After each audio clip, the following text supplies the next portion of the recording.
Black pepper? Load him up. Thanks for buying us dinner, Kevin. Yes. I figured that somebody had to. Nobody has to. What's the?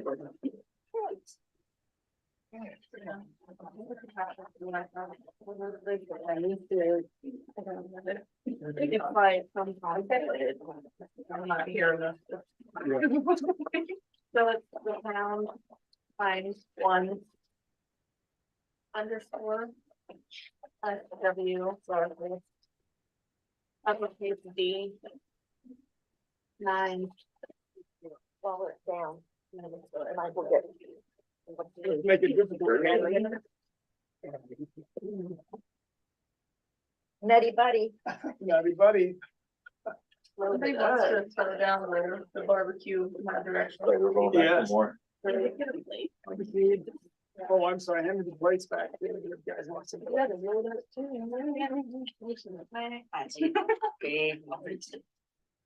Ooh, Oh, knock up and now we can have the meeting. Oh, I'm gonna make sure I get my computer. so run. Ah. Also on the butter butter. I knew you guys would love it. Everyone ready? I'm ready. Right. Okay, item 2 finally. We'll call this meeting the Solid Waste Special Services District number 1 for order. This November 15th, 2023 at 4:07 p.m. First up is citizens input. Is there anyone in the waiting room? No. That's the. No, there's nobody in. All right. Moving on, review and approval of October 18th, 2023 meeting minutes. I'll make a motion to approve the minutes of October 18th, 2023, which is included in our board packet, presented as in our board packet. Now second. Thank you, Kevin. Thank you, Diane. Any discussion? See none, I'll call for the vote. All in favor?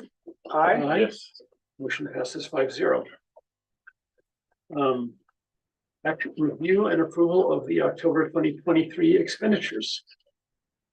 Is there a motion? I'll make a motion to approve the expenditures for the month of October 2023 in the amount of $387,805.63. Second. Thank you, Devin. Diane, thank you, Kevin. There are some notes, but does anyone have any questions, or LJ, do you want to make any commentary? I can read the notes out loud. Right, well, you sent them out, so thank you.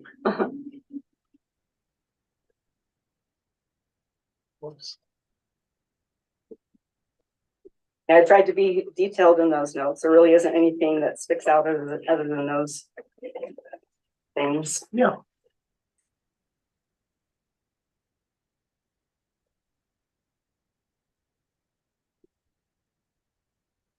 Anybody have questions?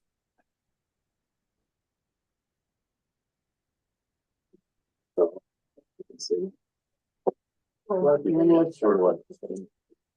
was it about? What happened in October, like twice or something? Yeah, that's you. What happened twice in October? There was something that. There was, okay, so with the fuel, there was like some missed invoices, so that made the fuel more expensive, but this time there weren't really any missed invoices, and it is about 2,000 more than Okay, I guess September. what I was at, it was the HSA contribution. Oh, okay. And that, Mhm. that's just. It was, I the way paid it it, we paid ahead because of the way the dates fell. And because of the payroll, and we usually try and do it with the check run. So we paid ahead basically for, October. Usually we don't pay for October until November.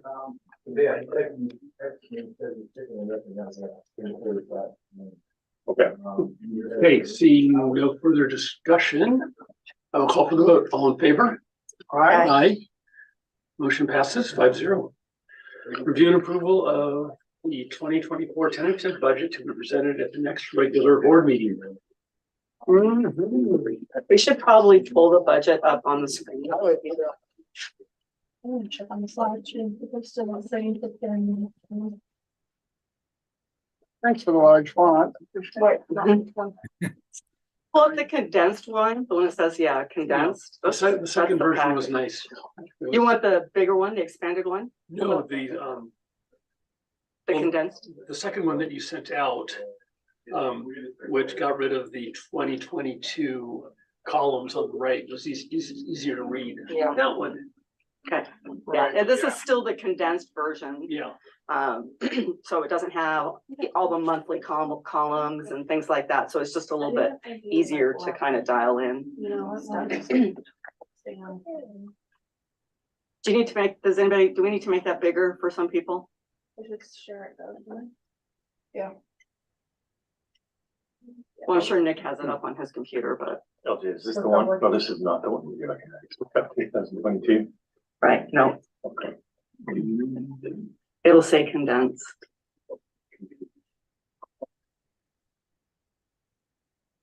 Could do this one.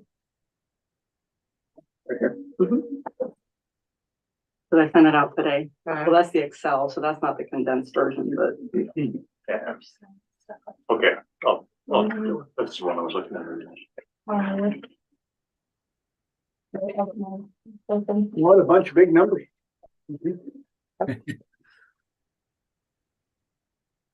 Nick, do you want to just give a quick overview and I may interject as you go along, if that's okay?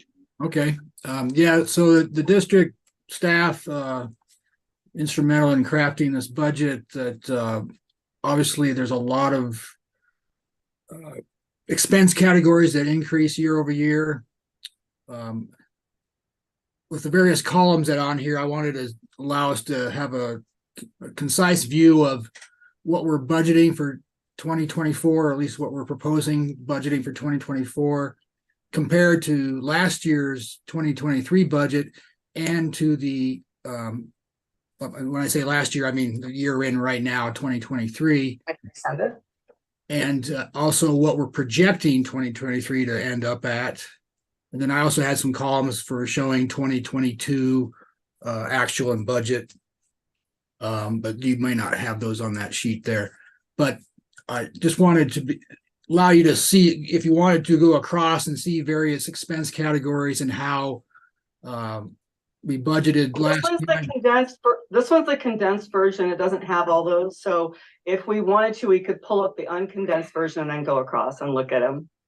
Well, I think this will gives us a good view of the 2024 proposed and the Okay. 2023 budget and actual. So I think these three columns are what we're primarily looking at. It's just if you wanted to see the 2022 information that is available to look at also, but it essentially it's expenses are trending up and we budgeted accordingly. Again, the major categories on this condensed version is your payroll expenses, the payroll benefits, the payroll taxes and payroll. Those are the biggest component of the district's expense structure. And then you also have fuel and repairs and maintenance that come in as major items also. And so with the district's staff's input, we came up with some numbers. We're thinking for 2024 that would incorporate the trends we're seeing, and hopefully we'll also see some savings in some areas also. But for budgeting purposes, we want to make sure that we're giving a fairly realistic approach to the 2024 budget.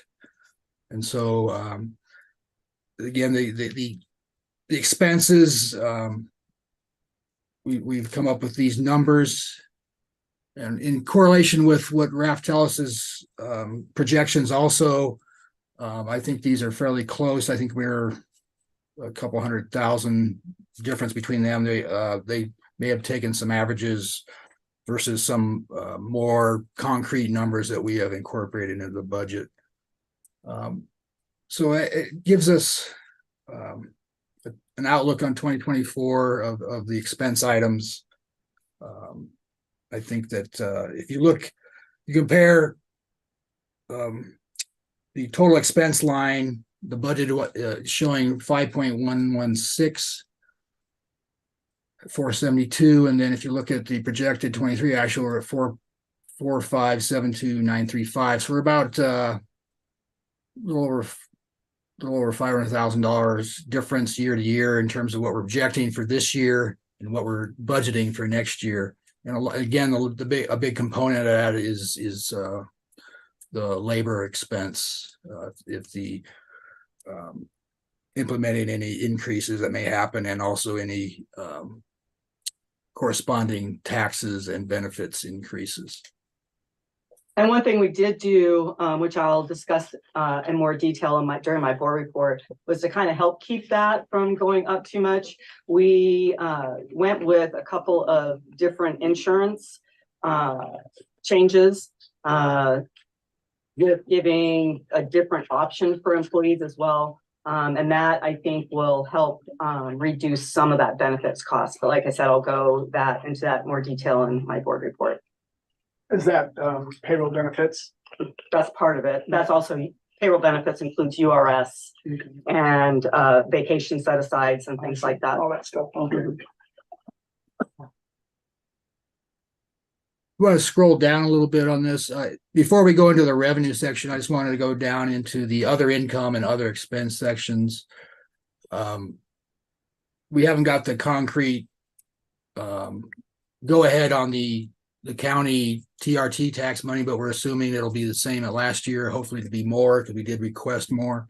But for budgeting purposes, we kept it in there flat year to year, the $400,000.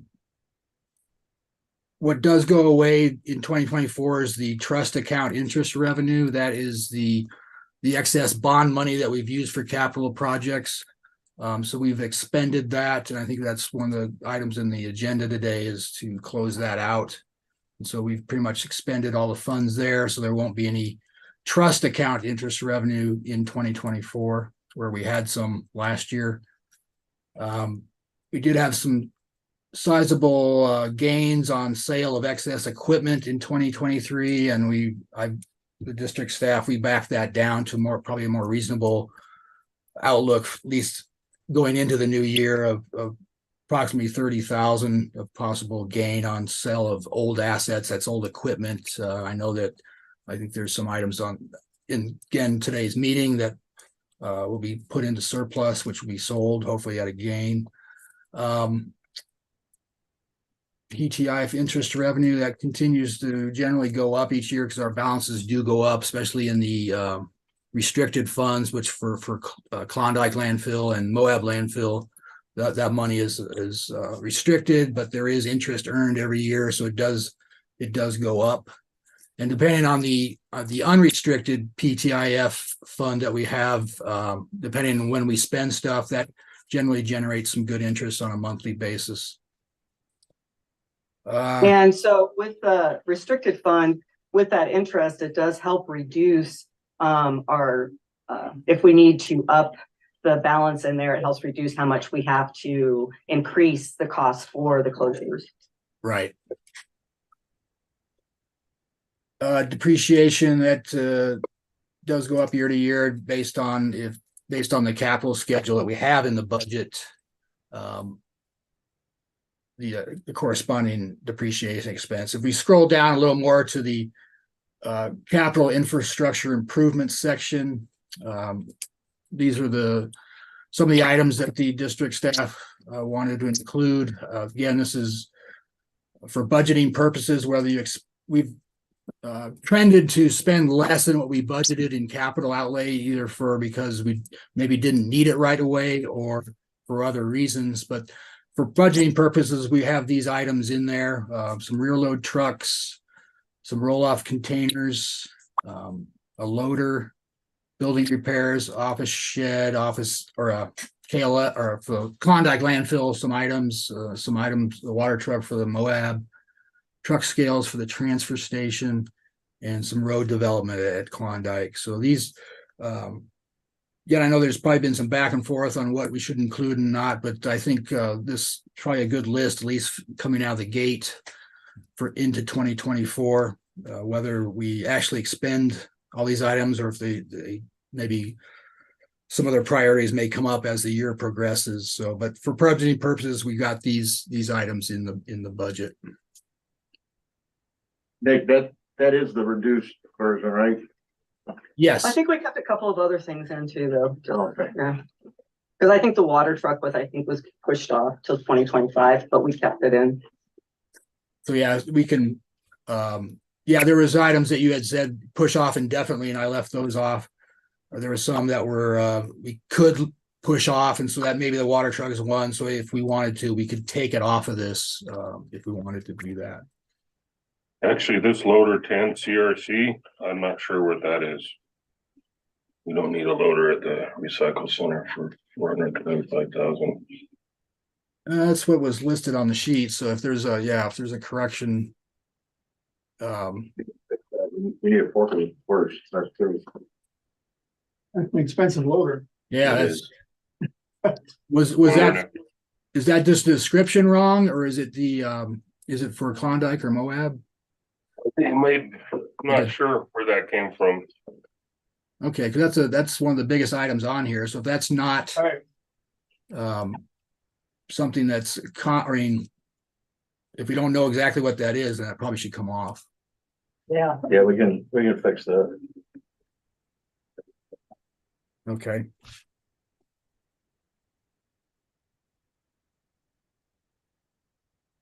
You can scroll down a little further. This is one of the critical sections, this lease, loan, and bond payment section. This is the actual cash outlay that will occur next year based on our current debt structure. So you've got the 2021 revenue bond principal and interest, and then the equipment that we have financed either through leases or through other financing methods. So that 1.228 million is what will go out as payments next year based off the way they are right now. So that, take that number, divide by 12, it tells you we need to continue to set aside like we have been doing as we can, essentially 100,000 a month, a little over 100,000 a month, so that we do cover these as they do come up during the year.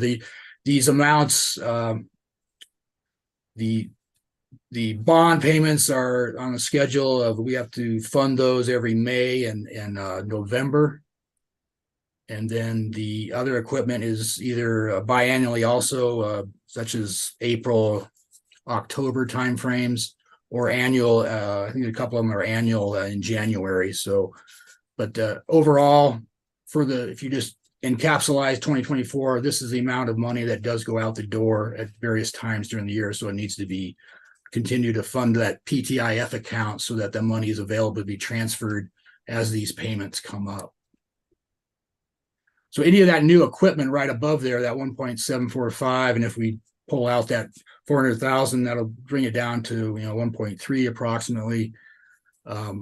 Those amounts will either need to be financed additionally, or if they're fairly small amounts, they could be paid for out of operating capital if the situation warrants that. Which I have tried to do before and will continue Right. to. I mean, the district does have money set aside in the PTIF account.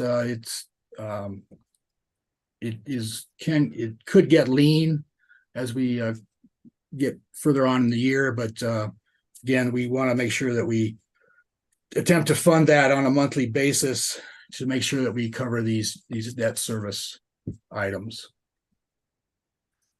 So we go.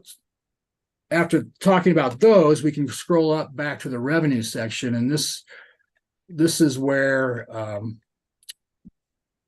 we've incorporated, and we'll be talking about those here later on in the board meeting, is the price increases across for fees and services. And so what I've the district has incorporated in here is those increases. So that when you do a price increase, generally that money should fall right to the bottom line because you're incurring your same costs. It's just you're getting more money for the service. And so that money, that additional money should fall right down the bottom line, right down to hopefully the cash flow line. And so that will be able to help fund the PTIF set asides and any additional capital items.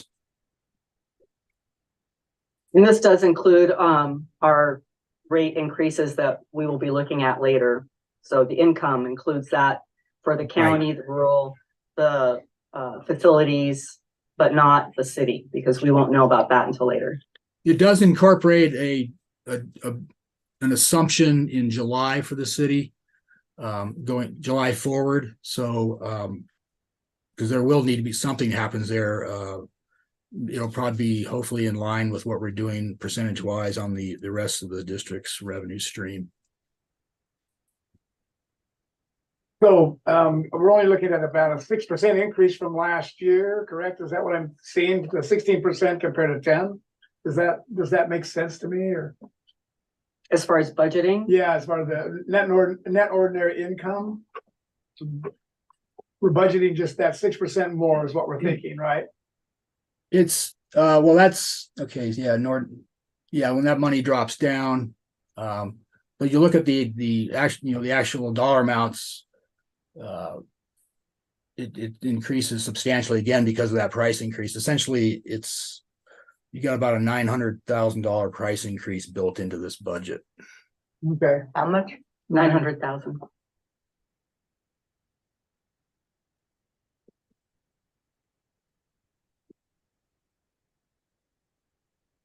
Sounds good. And there's various components to that. There, again, we'll be looking at the fee structures in this board meeting. So you're looking at fees at the various facilities, the transfer station, the landfills, just some areas of the CRC, and then also what we collect, the route collection revenue, which is your commercial, residential, recycling income streams.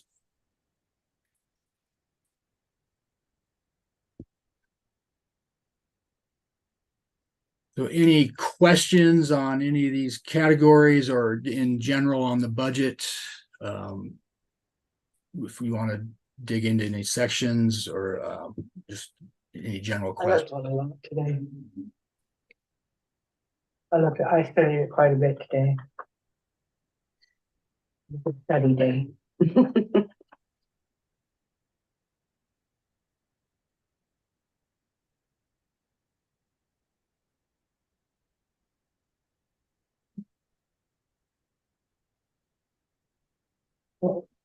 Now I'll make a motion to approve the tentative 2024 budget with rate increases as a draft budget to be presented at the next regular board meeting, which will include a public hearing and presented in the board package.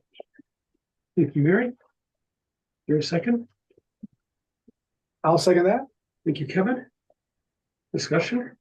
So my question is, do we know, is this item delineating a rate increase or just saying there will be a rate increase? This is, This includes the numbers in your revenue line here do include the rate increases. So that 9.187 at the very top there.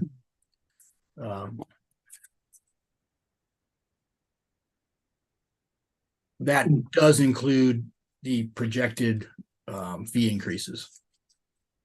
Okay, so I always go back to this one page that we were given with the scenarios of the study. And the scenarios were 50%, the 24 is 50%, 30% for scenario 2, and down to 15%. So I'm just guessing that we are going to approve of this item C with one of those 3 tiers in mind. And I'm not clear which tier it is we've chosen. so we need to approve a budget, some budget, for the sake of the public hearing. This is the first time that we as the board have seen this, so we could potentially make small changes if we could collectively agree on them, which seem unlikely, but we have to advertise something because it has to be noticed. But that doesn't mean that we can't like come up with general direction for staff if there's sort of fundamental areas that we realize we want to have adjusted and Okay, have them come that answers my question. prepared at the next meeting with an amended budget as well, which is different, but we have to approve one for the sake of what's advertised in the public hearing. Okay, So I have a question. This revenue, this is including what would be like a 45% increase for residential pickup in. That's what is represented in the residential revenue increase. Yes, in the sheets Okay, that we're so gonna go it's over. 45%, okay. Right, yeah, it's generally with everything other than the city is in this budget is budgeted at a January 1st start date. The Mhm. city number that I have in here is that I put in there as a July 1st. It actually should be June 1st if everything tracks out, but for conservation purposes for the city, I've done an assumption in this budget that the city increase would be July 1st. So essentially half the year for the city. Well, and they give us, I mean, they bill in arrears, so even if it did start June 1st, we wouldn't see that money until July 1st. Right. Right, yeah, the actual cash, but from an accrual basis, you would recognize that revenue in June if that was the case. But yes, in terms of the actual cash flow, yeah, you wouldn't get it till July 1st. And so a little further to Diane's question, this budget is built upon kind of scenario one then, like those increases. Yes. Yeah, Okay. it's pretty much. There might be a little bit of deviation, but yes, it's probably primarily Yeah, weighted. it's not clear across the board. There's some Yeah. give and takes. Right. Okay. So I intend to vote in favor of this to move the process forward. But upon further consideration, I feel like scenario 2 is the better one because it provides more flexibility across several years because the financial planning process isn't complete yet, as opposed to just fighting it off all in year 1. I think the approximately 50% rate increases is going to run into, that's going to be a hard pill to swallow, I think. And I'm not sure that the city's going to go for it. And we can, and scenario 2 spreads it out and fully funds the capital improvements. And gives flexibility to accommodate the financial planning as that proceeds in 2024. As opposed to just assuming going with scenario 1 now when we don't have all the planning done. So we can discuss that. Well, we can discuss it anytime, but for the sake of the budget, however that plays out in the upper columns, but in scenario 2, some of the items that are in the capital infrastructure improvements were lease financed, which would reduce those numbers. So Right, and presuming that we go with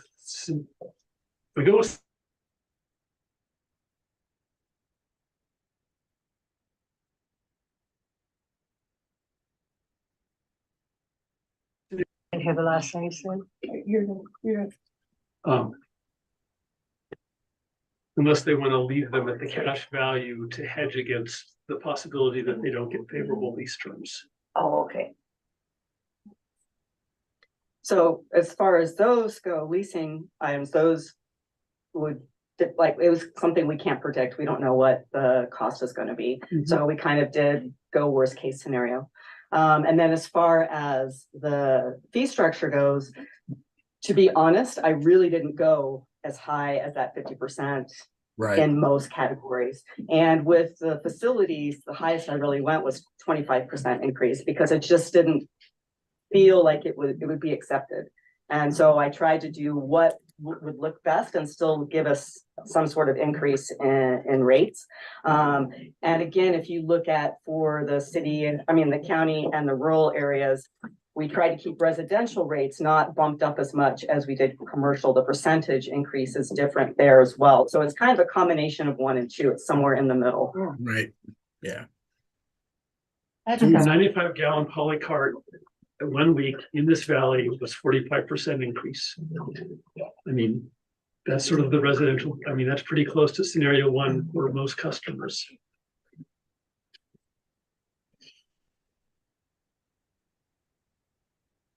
That was why I was questioning it. I don't wanna commit to something that I'm not sure of and.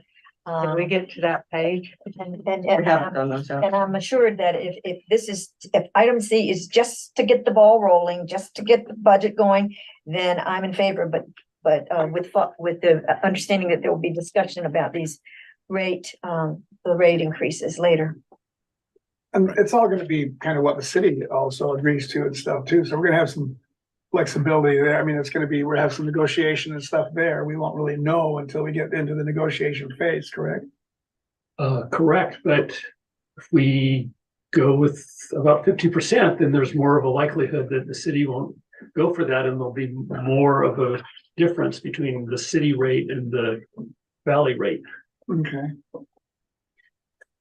And 45% sounds bad, but that's what it is when you go from 24 to 35. Which is When you- $11. $11 a month. Right. To me, optically, using the actual figures doesn't sound as bad. That's right. I agree with you that. When you start putting it in percentages, that it doesn't have a shock factor. But 24 in the second scenario, 24 to 31.2 sounds even better. Just as a note, what's in this budget for the city in July is 30%. Just for discussion purposes. Okay, well, I can see the city working with that. For the Yeah. commercial and residential. Okay. Yeah, I wanted to be conservative on that because it's an unknown, but we needed to put something in there, at least an estimate, so. So do we need a vote? Yes, if discussion is done, then we can move on. Mhm. Is there any further discussion on the budget? Seeing none, I will call for the vote. All in favor? Aye. Yes. Motion passes 5-0. Next. Review and approval of 2024 tentative fee structure changes and presented at the next regular board meeting.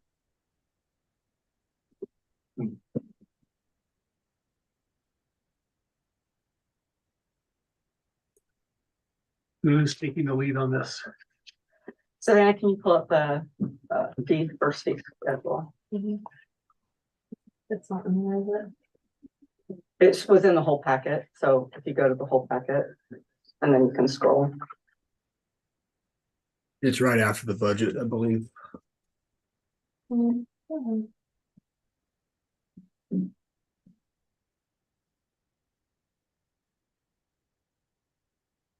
Yeah, There we there, go.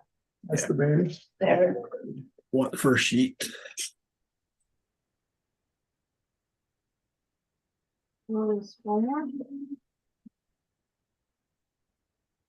That's just for trash for the.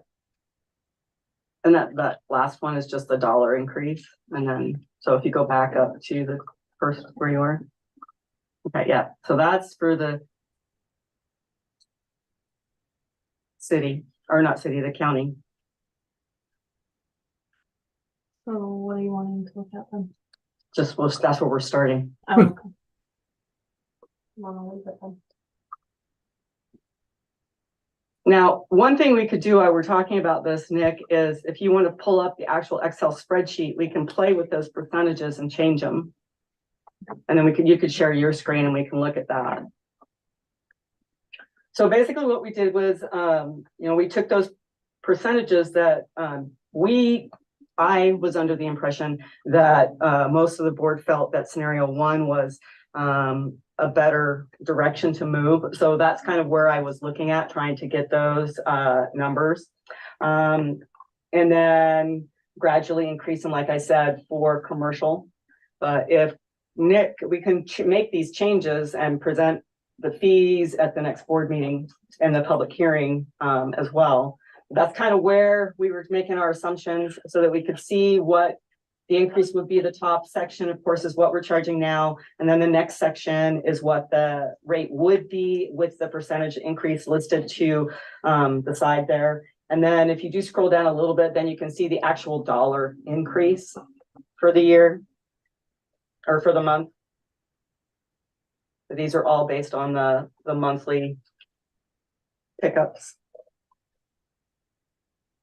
That's Again. the actual dollar increase, $13, $16, $23. Is that what you're talking about? Mhm. Okay. At the bottom, yes. Where are we on the? So this is the actuals right now. This next section is with this percentage increase, which what we're proposing to charge. And if you go down one more, keep going. This shows you the dollar amount. The actual amount. Oh, okay.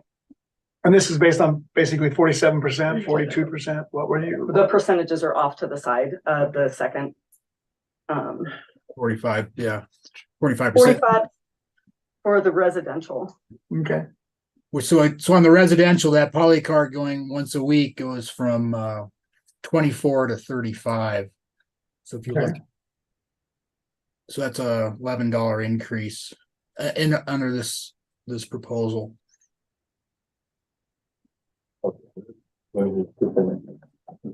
Well, I don't think we ever voted on what scenario, what percentage of, so I'm not sure how we communicated to you guys, but I recall one conversation was, we just threw out the middle one, the scenario 2, and right away, I glommed onto that and that's my story. I stick to it.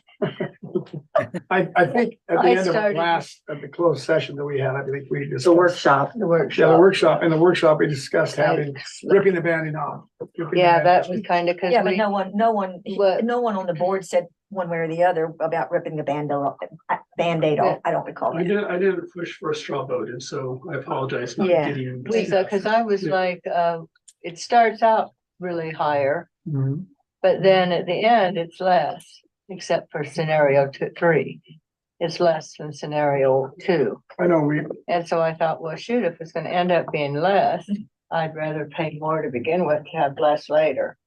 So I pushed for number 1. and this is a thought I had today, we're talking about years in the future here. We're not just talking about tomorrow, we're talking about years in the future. And I think increasing the rates right now to a higher level and then keeping them there consistently benefits the public for years in the future.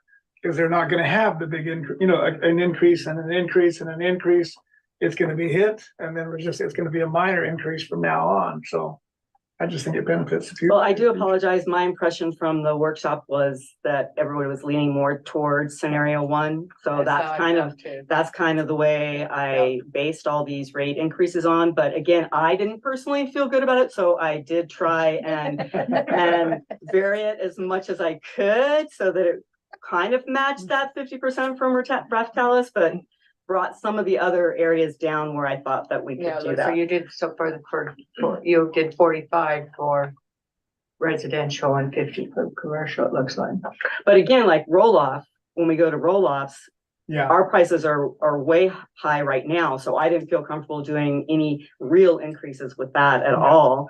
And then, at the facilities, there were definitely some other scenarios. But Nick, can we share your screen and can you pull up the worksheet so we can plug in some different percentages and take a look? Yeah, Because this is the time, I think, to try and maybe get some input to correct it for the next meeting. right. Permissions on the screen share. You have sharing options. yeah, go ahead and give me access for the screen share and I'll bring it up. Not sure who needs to push a button. I think she just did, so you should There be we good. go. So let's see, I think is it this one here?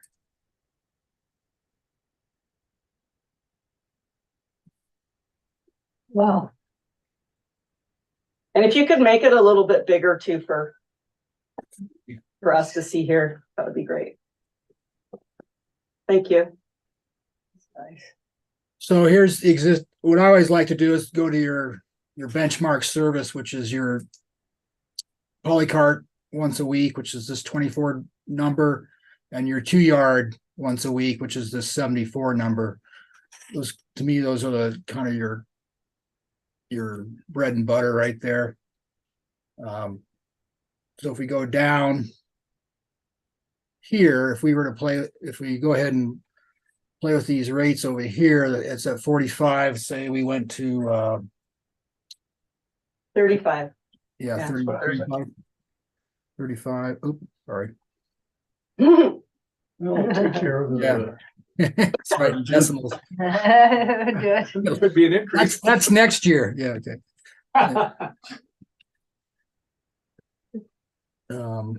So you can see how that changes it there. From the old advertising thing, $9.99 sounds cheaper than $100. I mean, $99.99 sounds cheaper than $100. That's kind of how I would feel about the 2 yarders.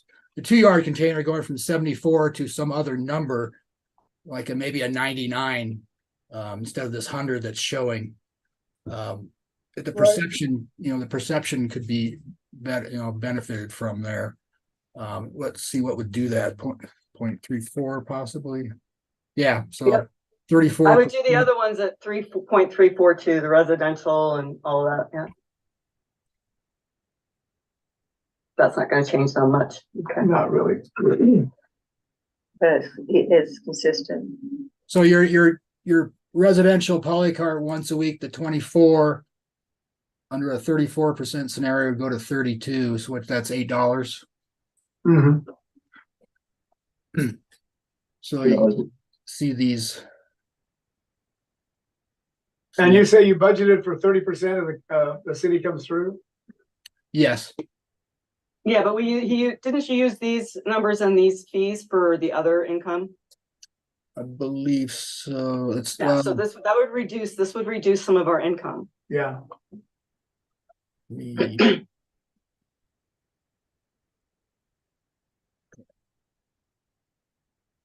So if we went over to the budget.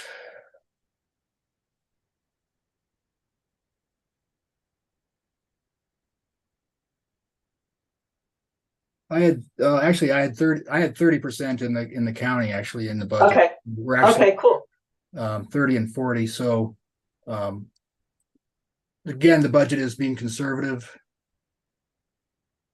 So if we went to a scenario like this at 34%, I think we're still mapping out how we want to.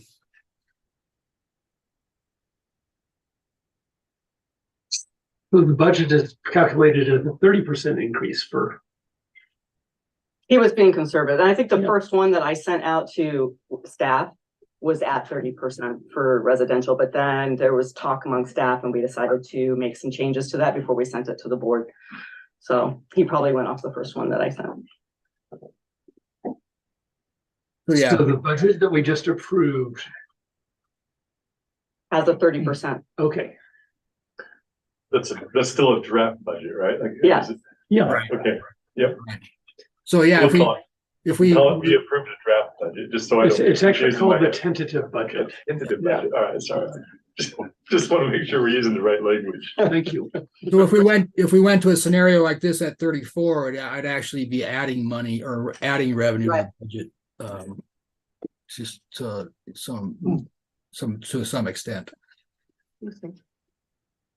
That makes a lot more palatable, knowing that. So we can say, well, we could have hit you at 50%, Yeah.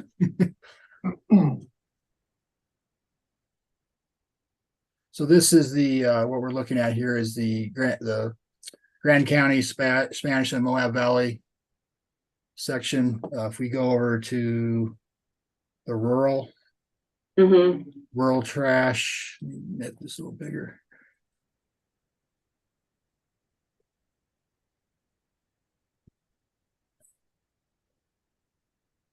Again, I look at the kind of the bread and butter being the trash polycart once a week and the 2-yard once a week. Existing 38 and 86. Under this, we got a 15. Let's see, 15% on the polycart and 30 on the 2-yarder. So the polycart once a week would go from 38 to 44. And the 2-yarder would go from 86 to, is that 112? Yes, So do you feel like the current rates for these locations captures the true cost of providing service? providing. Yeah, like for those runs, are you breaking even? So Are this, we talking the rural ones Yeah, specifically? so the rural is Castle Valley, Thompson Springs, and LaSalle. So those are, they're out there. and San Juan County. There's a lot of approach time. You got a lot of time there and back, which is what we call approach time, which is kind of dead time. So yeah, depending on Got your fuel charge too, there's your, That would be a separate increase, but yes. Obviously, there's a lot of what I call windshield time, coming and going. It's not a full route out in that area, so they end up coming back here. Which they're gonna have to do anyway to come to the transfer station, but it isn't a full route. I think that's I can't honestly say one way or the other if I feel that we're covering our costs. I can't say that that's a pretty good deal to go that far.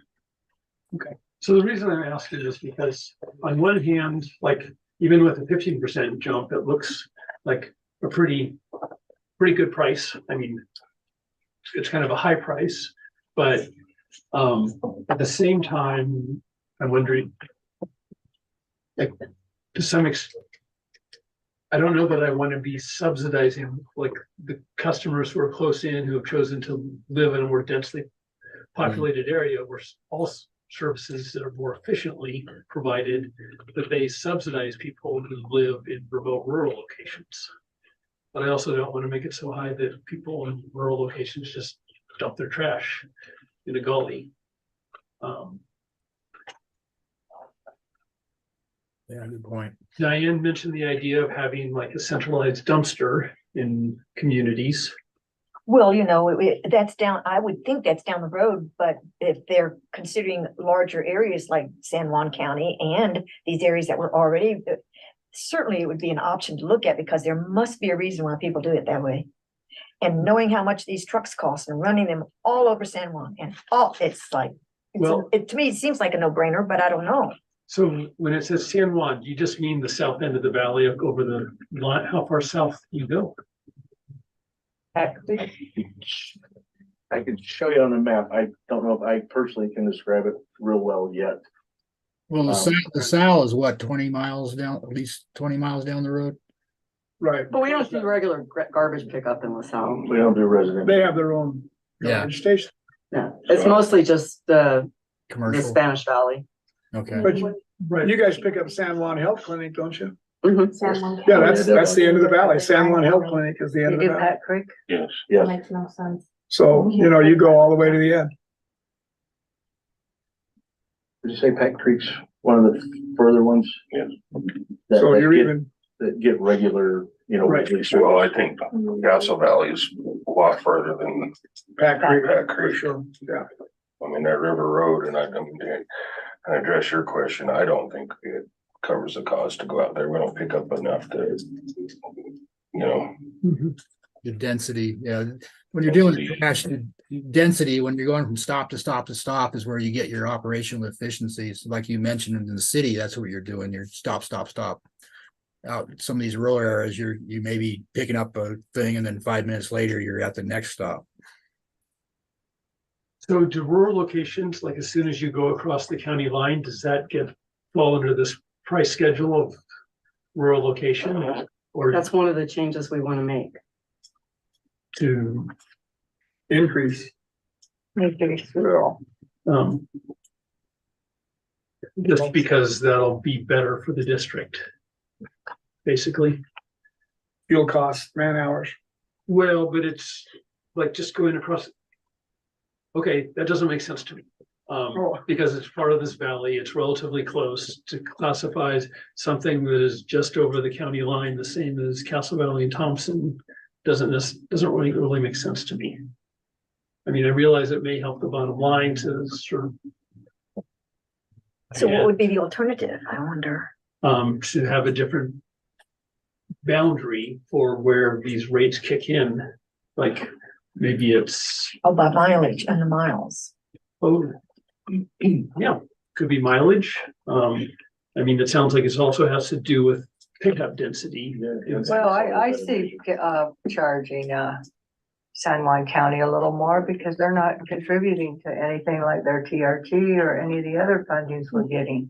So if people under San Juan County pay more because, money that the county has, San Juan County isn't adding any of their TRT into helping our district. Mhm. So to me, it makes sense that anybody that's across the border pays more. And we kind of hate to penalize citizens of that area because of that situation, but we But kind of then- need to. Well, they chose to live there. Yeah. And their taxes are lower Yes, they are. and, Yeah, but less they're getting the restrictions. same services. So, that they had to pay a little more Yeah. because, they're not, they're not helping in other ways. Yeah, To me, makes sense. Just to make sure it's clear with everybody. This is the standard increase. Those in San Juan County would see an additional, that's on that list from the 12 items that I sent out. Mhm. So that they would actually be charged on top of this. I think it was an extra 5% because we didn't get any financial support from San Juan County. Oh, Oh. Ooh. Scare me. It's 2 meetings in a row. Scare me. But yeah, there would be an additional charge on top of this. right. mhm. Which Well, totally makes Thompson and Castle Valley would be the additional charge because of the mileage. Right. I think they could justify it. So yeah, if it was 5%, then that $44 rate would be actually 46 and some change. So it's really not that big of an increase, but it's enough that it affects It helps. our bottom line. And that's what we need. Maybe we need to separate San Juan out and separate from the rural and have its own little fee structure. Where it's not maybe charged as this flat rate since they're getting the 5% increase as well. I don't know. But I mean, it's gonna keep going further and further closer to LaSalle. So, but not this next year, I guess. So you could have rural Grand County and then San Juan County, two different. Makes sense. Probably be easier than saying 5%. Just work out a flat figure and it's more. So, More than the county, but maybe not as much as, somewhere in between. Yeah. so at the workshop, I had the impression from Raftellus, forget Todd, that the subsequent phase of the financial planning would be sort of taking a deeper dive into the district costs and like what the budget of each individual cost operational center. And that would provide a more quantitative basis for a discussion like this. Mhm. Am I understanding this correctly? I believe so, yes. Okay, so I could be okay going with this as long as we go with a lower fee increase like we've discussed, knowing that next year you'll have the opportunity to take a deeper dive with more information as opposed to us. I mean, I appreciate the information that you're providing now, but we are spitballing a little bit and presumably they'll have like more quantitatively justified tables to make decisions like this. Like cost center or line of business or whatever you want to refer to it as. Well, we'll have some certainty from the city, won't we? Is that what you're talking about? Is it- No, I'm talking about the financial planning, Okay. because right now, Oh, the- like how much does a pickup route in a rural location actually cost I see, the district? yeah. And what rates need to be charged for it to break even?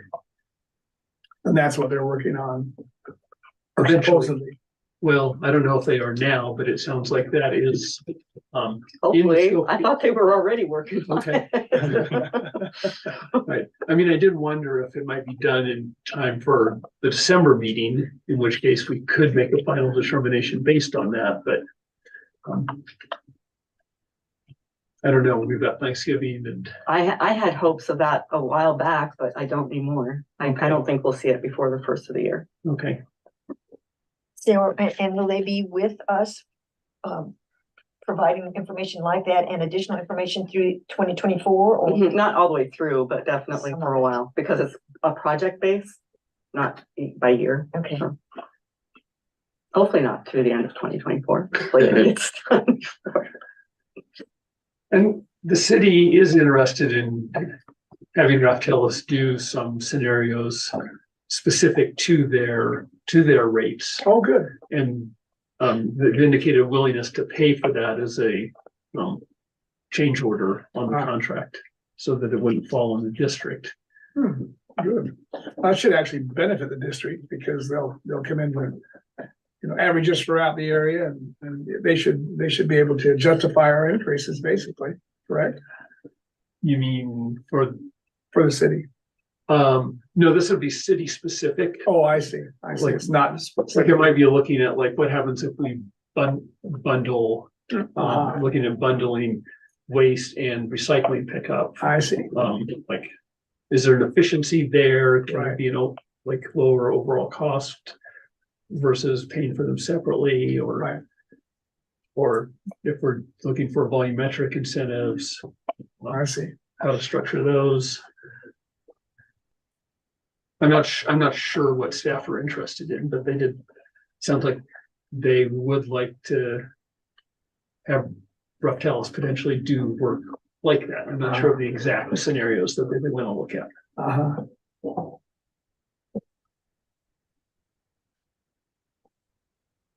So where are we on the fee? Do we want to go over this? So we've gone over the collections. Do we want to look at the roll off and then maybe the other facilities? Or do people still have questions about the regular trash and recycle? Well, we didn't look at recycling yet. Yeah, we haven't looked at recycling. So, Seemed like recycling was 25%. If I recall Yeah, correctly. 25% there. Right, so that's still lower than Well, we- 30 or Yeah. 34% for trash, so it's still potentially, hopefully incentivizing. Right, Which was my thinking. I didn't want to raise it as much to hopefully incentivize. right. Yeah, in this scenario, you got the recycle every other week going from 14 to 18. So $4 increase, that's that 25%.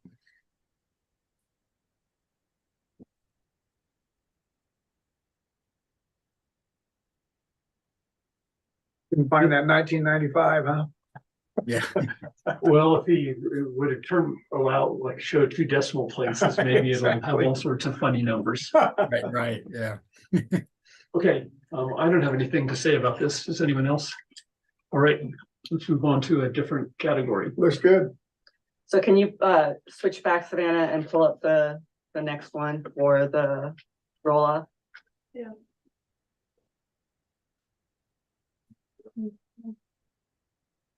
Oh, yeah, there we go. What's the game mode? I don't know. It's been popping up ever since. Is that a Zoom feature or the monitor? We do not use that when you're here. Oh, sure. I've seen the ads on Facebook. Game night at the agency. Game night at the authority. If you can zoom that a little bit, please. I can see Mike in here with these virtual glasses on. Playing the game, playing tennis. Some dystopian trash pickup route. Yeah. Trucks are going like this, sliding off the road. So basically, my thought was increasing the delivery fees And then also the container use fee per day, as far as the roll-offs go. And then if they were further out, other than, you know, over the 2 hours and over 3 hours, then they would also see a slight increase, but not necessarily. This is not based on percentages, really. It was just because our roll-off prices are already, you know, kind of there, but we still, because of fuel and things like that, we definitely, the repair rate to the vehicles, we needed to increase some a little bit, but, so those are all pretty minimal.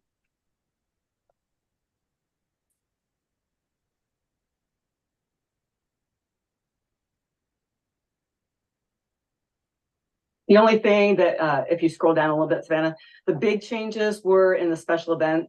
We made a little bit more increase there. Those would be the one type a year events, the big bike races, the big events that are really. Yeah, once- Marathon, once a year. park, right. Yeah, and then, you know, they put that into their, you know, how they do their budget.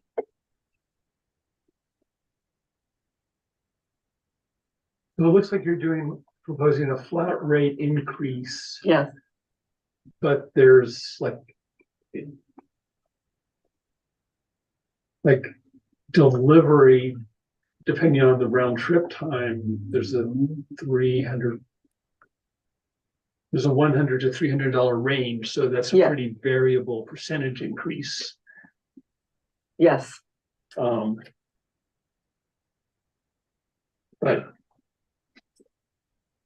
why don't you do a percentage? Those ones that, because we lose money on 2.5 hours. We want to give service, but really, so it makes sense that we would increase those exponentially more than the closer ones. So like putting a percentage over it doesn't make sense. Okay, And- so are you bumping them all $25? Oh, you're talking about just the special events, so. Yeah, Oh, Yes, So the 1 hour through 3 hour, they'd all be bumped up by 25. yes. Okay. and so why?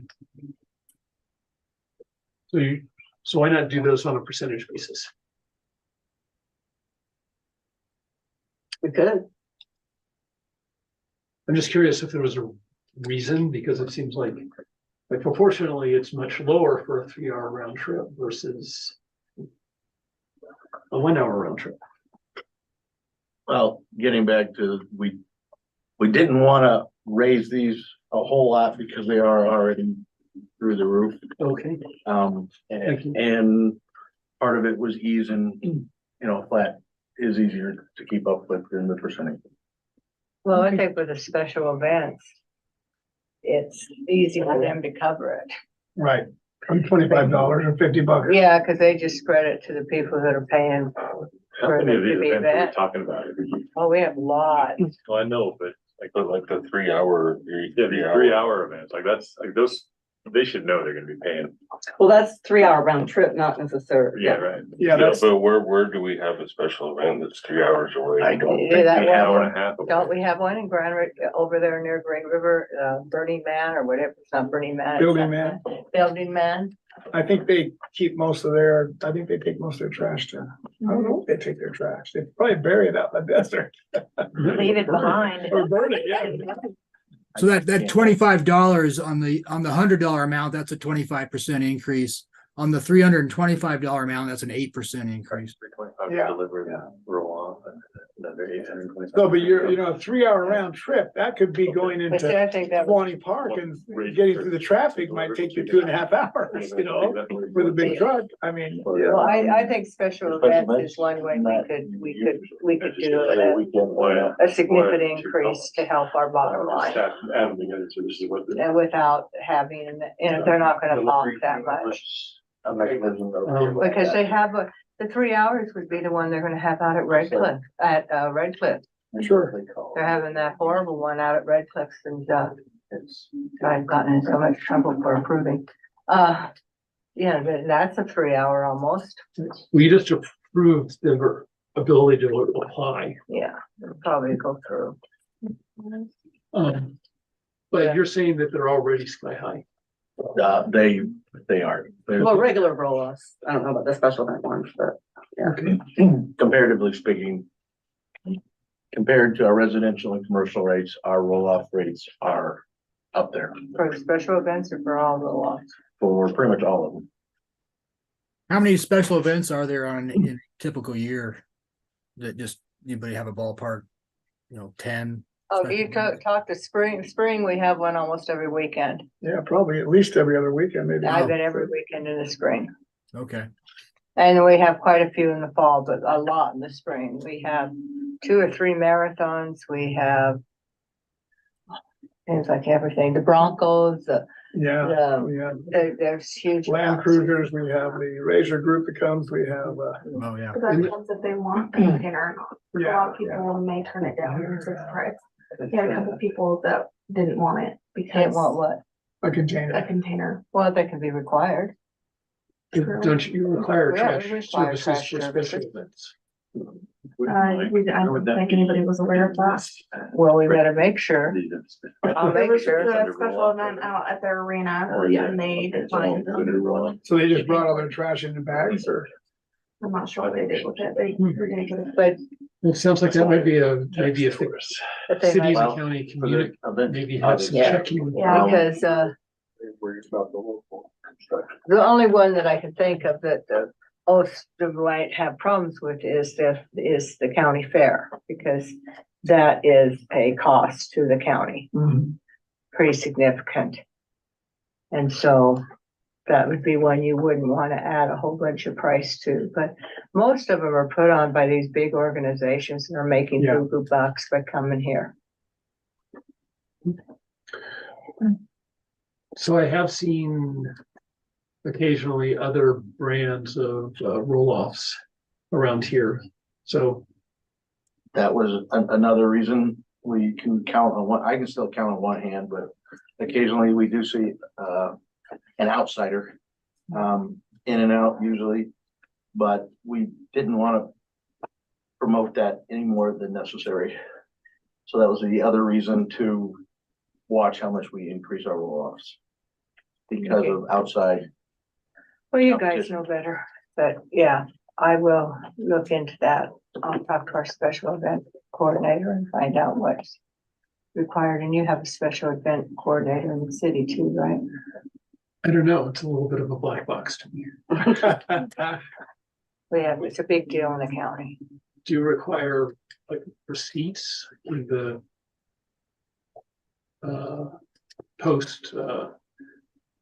postmortem? Yeah, there's a huge amount. There's one of the events we didn't approve of this year because staff out at Ulster complained about their behavior. So bad, their behavior. They got in a fight with the Little League team. You're done. So Audio. do we want to change these special event price containers? Do we want to do it as a percentage or leave it as we're proposing now? I think selling it $25 a, container is not bad at all. But that's special events. Did you do it per mile? That might be difficult. I don't have any changes to propose. No, I don't. I have a better understanding though now. Okay, I'm good. Okay, let's scroll back up to the next one, down, sorry, down. So we got the transfer station first.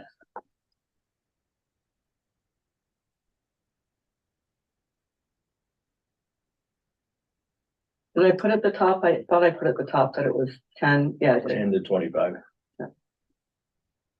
percent increase.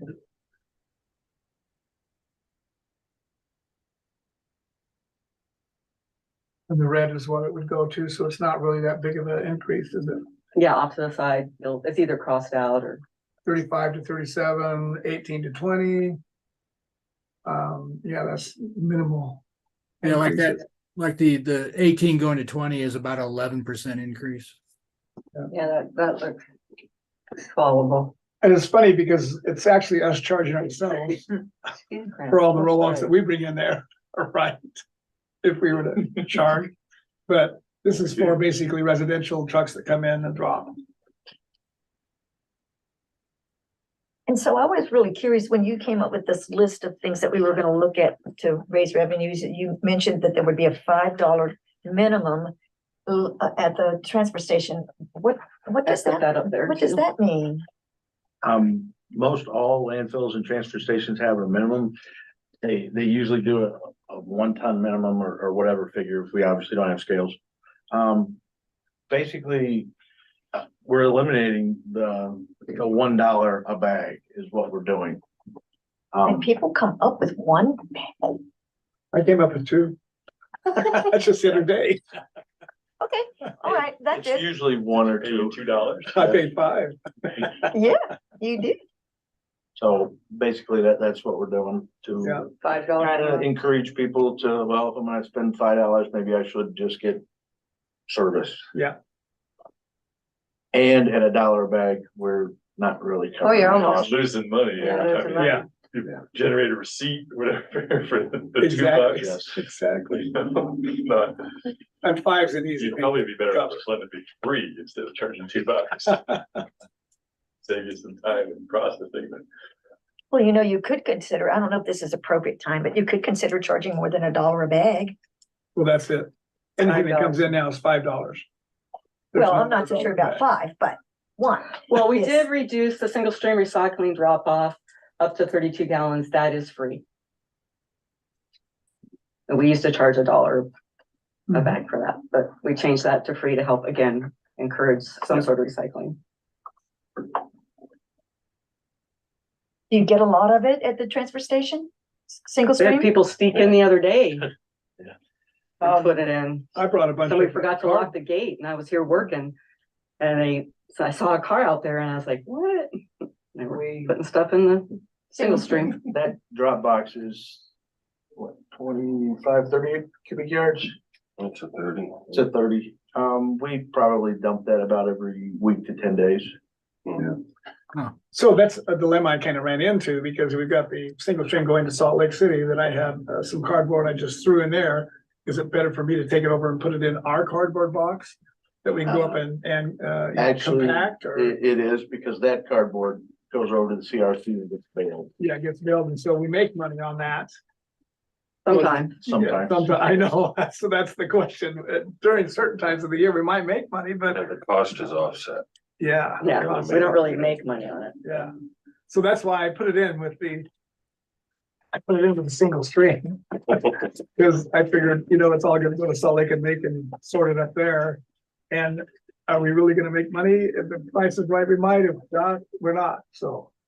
It's a But if lot. you take it to the CRC and it gets baled and it goes up to Salt Lake, that helps offset the wages of the people that are working there and helps keep the recycling center open. If you Well, just throw it in the single right. stream, then it's gonna go up to Salt Lake. And it doesn't go to the Salt Lake from the CRC, it goes straight to the paper mill in Lawton, Oklahoma. Oh, okay. So it goes right from So- the concrete, right to the paper mill and right out the other end is cardboard. Uh-huh. So that's the better way to recycle. Okay. So on the single stream recycling drop off. So it says free, but then what? And then the next tier up is single stream recycling bulk loads, $20 for a cubic yard. So what if someone comes up with 4 32-gallon containers of single stream? Do they 32, pay? if they're bringing in just Do the they pay? garbage can fulls, that'll be free. I don't know if we've ever had a bulk single stream come in here, Right. ever. But if you did, We should probably strike that whole line, because I don't know that it's. It probably confuses people. leave it on there and then. If anybody shows up with a truckload of single But that could stream, be someone having an event. Which and then one? they bring then we don't more need to raise the recycling rate. if they wanna pay for it. I mean, I can't remember, there is one small town Be considered a bulk. I can't remember the name of it. They're trying to do that and then they're well over now. They're like, we'll pay tipping fees. I'm like, Green River. no. Oh, because Green River was asked about doing Green recycling. River reached out to us and asked us to help them with it. It's gonna be so small amount and so infrequent. I just suggested, if you wanna give a donation, that would be. Right, exactly. But I didn't plan on charging this community. I don't know when they're gonna show up, but they're out there. Monticello. Yep. It is, I think it's only like 600 people. That sounds like Rockland to me. Where's Rock? Hatch Rock, at Hatch Rock. So does Green River, does Green River have Bunch of people there. municipal waste, service from us? No, they go to. Nobody all had. They go to what? Christ. Okay. There is that. But they reached out to us for recycling. Not since I've been here, but They did reach out to us about doing recycling. Recently, like in last year? It was probably a year and a half ago. That they don't have anything in price, maybe? I don't Probably know. Is Green River in Grand County? No, it's on the edge. Part of it is. Not even part of it. This side of the river. Only thing we have is their cemetery, really, Wait a minute, a Tamara's. school cemetery. Tamara's? Tamara's? Oh, they're not in ours? No, they did in the 1980s. They, Oh, that's right, they annexed back in there. they annexed all that area, which is a bummer. Yeah, We'd have gotten a lot of tax base. I know it. I'm hoping we're getting a lot of tax base out of that one. Okay, where are we? We're digressing. Are we good? We need a motion. Not yet. That was just the transfer station. Do we want to look at any other prices for the transfer station? Scroll down a little bit. And then we have 3 other facilities. You don't wanna look at these ones? Do you want me to scroll? That's why I said stop there for a minute and see if there's any questions. Will do. These are not really substantial increases. This looks good.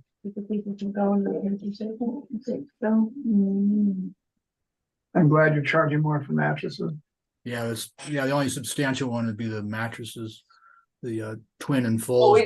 that's basically, 15, I think it's $15, right? Yeah. Yeah, for any size mattress, so it doesn't matter what size anymore. Right. Good idea. Well, that was Mike's decision there. Okay, unless there's any other questions about transfer station fee increases, we can. Is it true that if I find the mattress on the side of the road and bring it up, I get it to bring it in for free? Sleep on it. Yeah. that's right. You Sleep get on it to- beside. Take it home. Shiver. Okay, let's go on to the next one. This is the recycle center. So we didn't do any increases last year at the recycle center at all. There are a couple changes. So obviously the electronic waste is every day and the universal waste is every day now instead of every Saturday. And just a few little increases here and there and some no changes to that. The minimum waste or the minimum fees. So.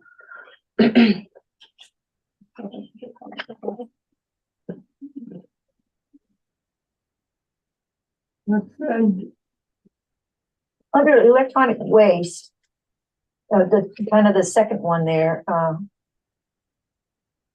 mice. You mean, that's Mice. plural for mouse. These things. Gosh, okay, I thought it was a typo, but okay. Everything else is plural. Yeah. Houses, what it sounded funny. There was a one somewhere in there for like, that zebra thing. Yeah. Zebras. Yeah. Which I think is a little bit low. Scroll down a little bit, and let's see what else is on there after antifreeze. Oh, okay, nothing, okay. I didn't get a chance to look. Does that antifreeze match the numbers that we've got at the transfer station? I think we did look at that and make sure it was the same. I would be. Scroll back up, Savannah, really quick and see. Antifreeze per gallon, $2.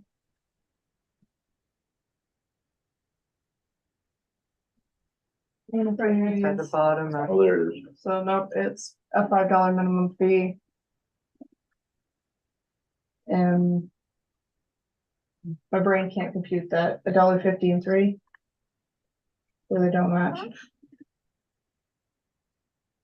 So maybe we should change that to match. Well, I know that we were doing price differentials between different locations to encourage people to go to certain locations, but I think. Yeah. I thought we were talking about, never mind.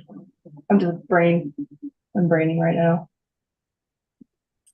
But I would also make a suggestion of doing the $5 minimum charge at E-waste, just to make everywhere a minimum $5 charge. And it also reduces the change. Oh, yeah. that money would be handling nice. thing, Exactly, it's $5. just 5 across the board, everywhere, so Yeah. every other facility with the exception of CRC is a $5 minimum change charge. So do you want me to change the transfer station one to match the CRC or change the CRC to match the transfer Well, station? one? that's, I mean, that's, if y'all wanna stick with that thought process of encouraging people, because we have better storage capabilities at the transfer station when it comes to liquids, waste liquids. Like antifreeze. Well, review. a whole process needs to be really thought about. Oh, okay.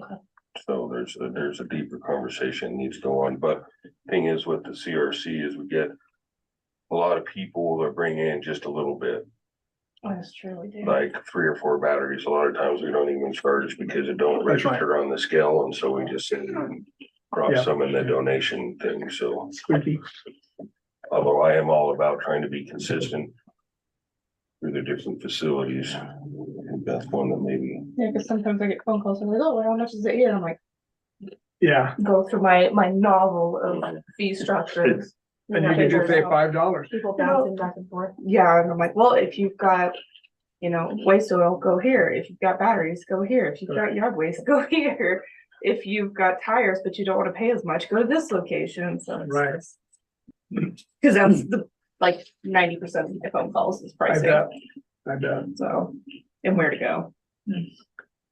So I like that $5 fee, no matter what. I mean, it'll be a simple answer for any person that answers the phone. Yeah. What's that minimum charge? 5. Doesn't matter where you Yeah. go, it's 5. 5, yeah. It's just a Exactly. simple $5 bill. Take it. Yeah. Not out here trying to find $1 bills with someone who does not ever carry cash. That would irritate me to no end. Same. Staff likes 5. I wrote that down already.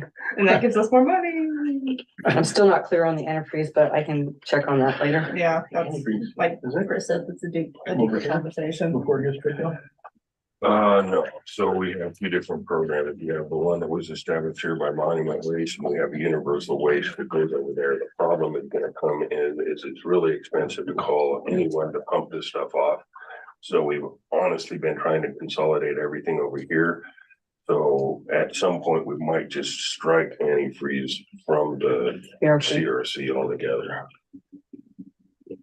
I mean, it's significant. I'm not exactly sure, but it's like a $500 stop fee just to go over there. And then another $500 stop fee just to come over here. If we can consolidate all the liquids in one place, it would save us some money. Yeah, Wow, we're that's- collecting enough antifreeze to cover that cost, really. Really.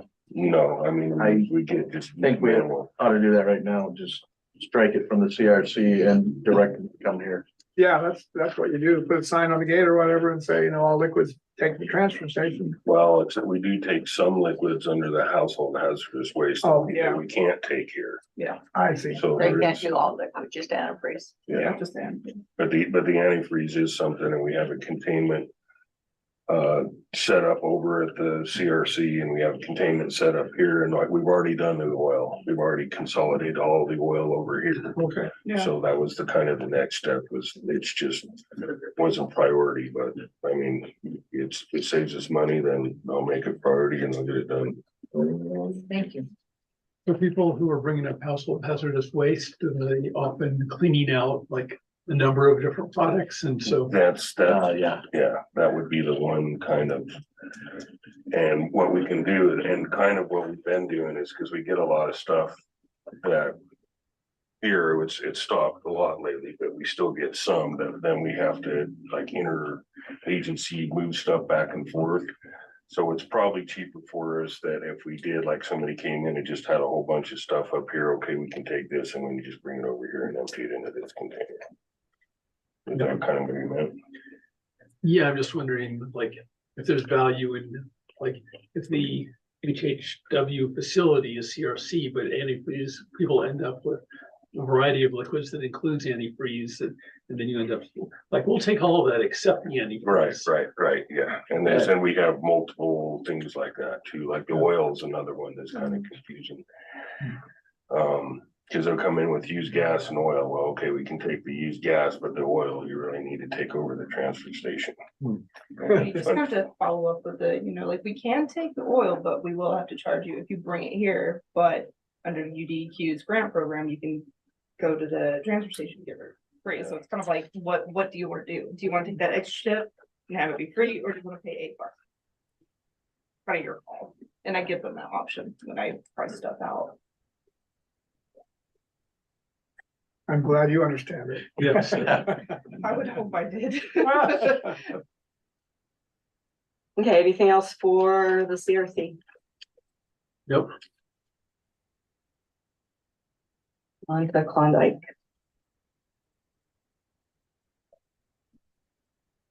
Really, the big thing with Klondike, not Klondike, I'm sorry, I'm ahead of myself, I was No, thinking we about are. it. No, but I was gonna comment about Moab, so I'll shut up now. Klondike.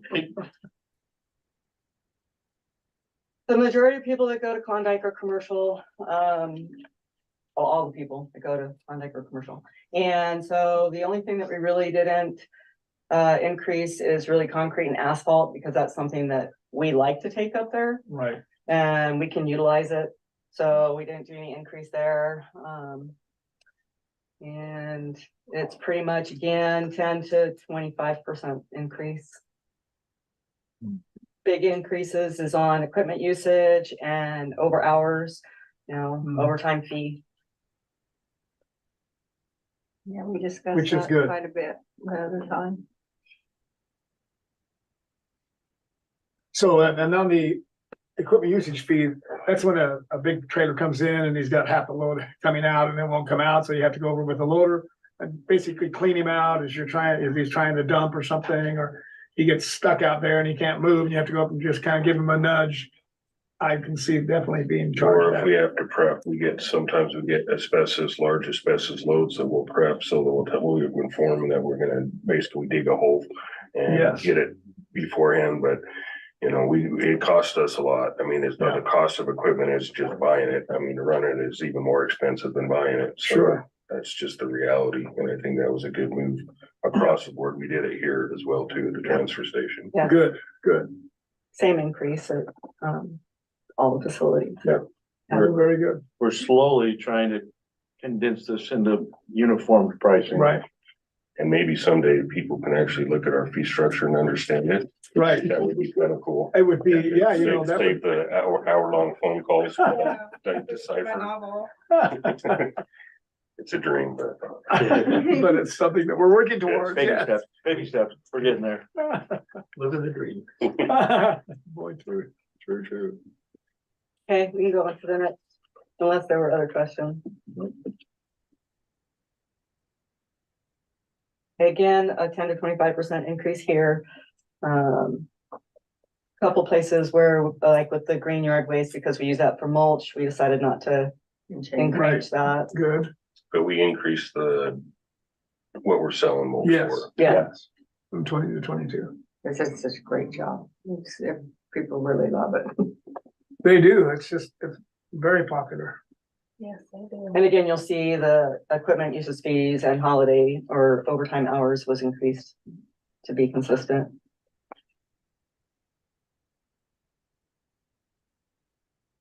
Any materials that can go to Moab and to the transfer, we've priced a little cheaper at Moab, so to entice people to just take it themselves, so we don't have to handle it. Okay, so. Right.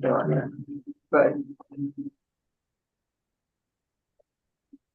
It looks good to me. Yep, it's good. Keep scrolling.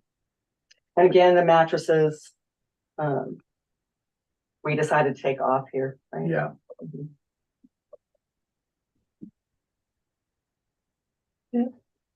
Looks good. Oh, no, we kept them on, so, oh, no, we took them off. No, I think we took them off. Yeah. Yeah, Yeah, so we just take the furniture up at the landfill. okay, good, good. The mattresses come here. Mhm. Okay.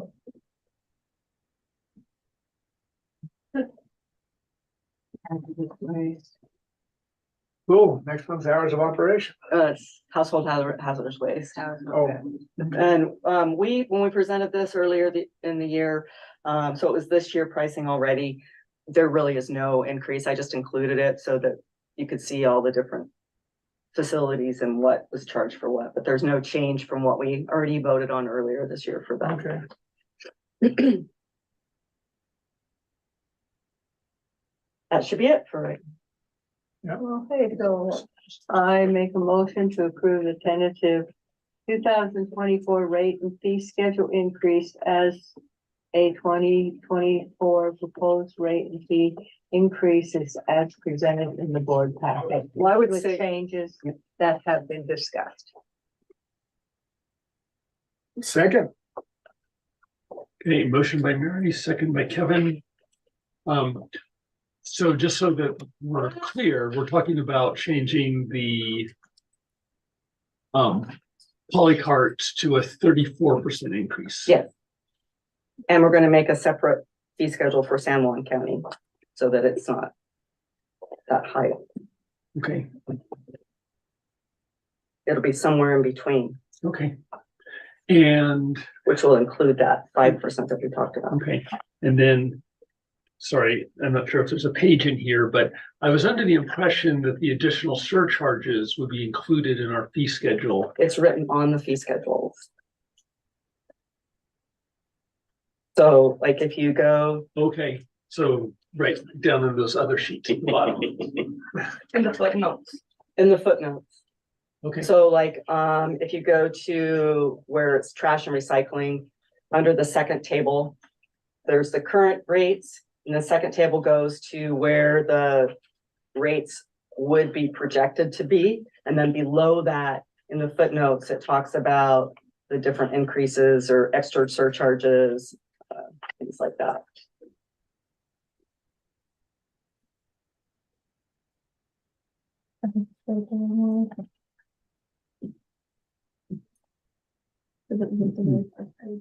okay, thanks. So like this is the roll-off one, it's gonna say in those footnotes in the roll-off, it should say.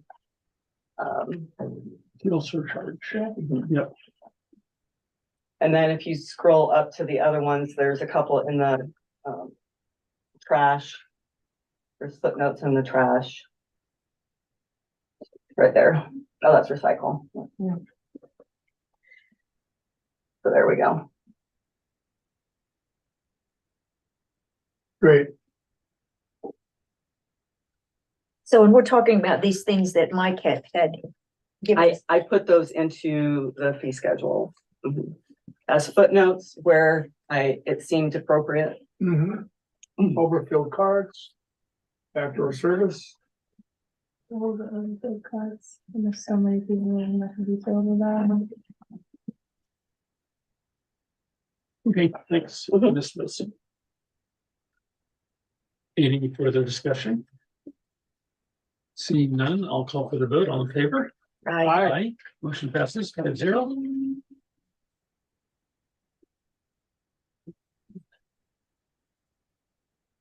Next up, the public hearing. Yeah, we need to say that we're gonna have our public hearing on the next board meeting. Yes, thank you. Set time and date of public hearing to be held for the purpose of adopting the 2024 budget and the 2024 police structure. I'll make a motion to schedule a public hearing to receive public comments on the proposed 2024 budget and proposed 2024 fee structure to commence at 6 p.m. on Wednesday, December 13, 2023. I'll second. Thank you, Kevin. Thank you, Diane. Any discussion? Seeing none, I'll call for the vote. All in favor? Aye. Aye. Motion passes 5-0. Board staff reports. Take it away, Mike. Alrighty. I don't have much tonight. Basically, I just start off with the monthly review between the AMCS implementation, the budget and the increases. It's definitely been the most hectic and fast-paced month since I've been here. But it's also been productive, pleasing in that we're making some long-term decisions and for the good.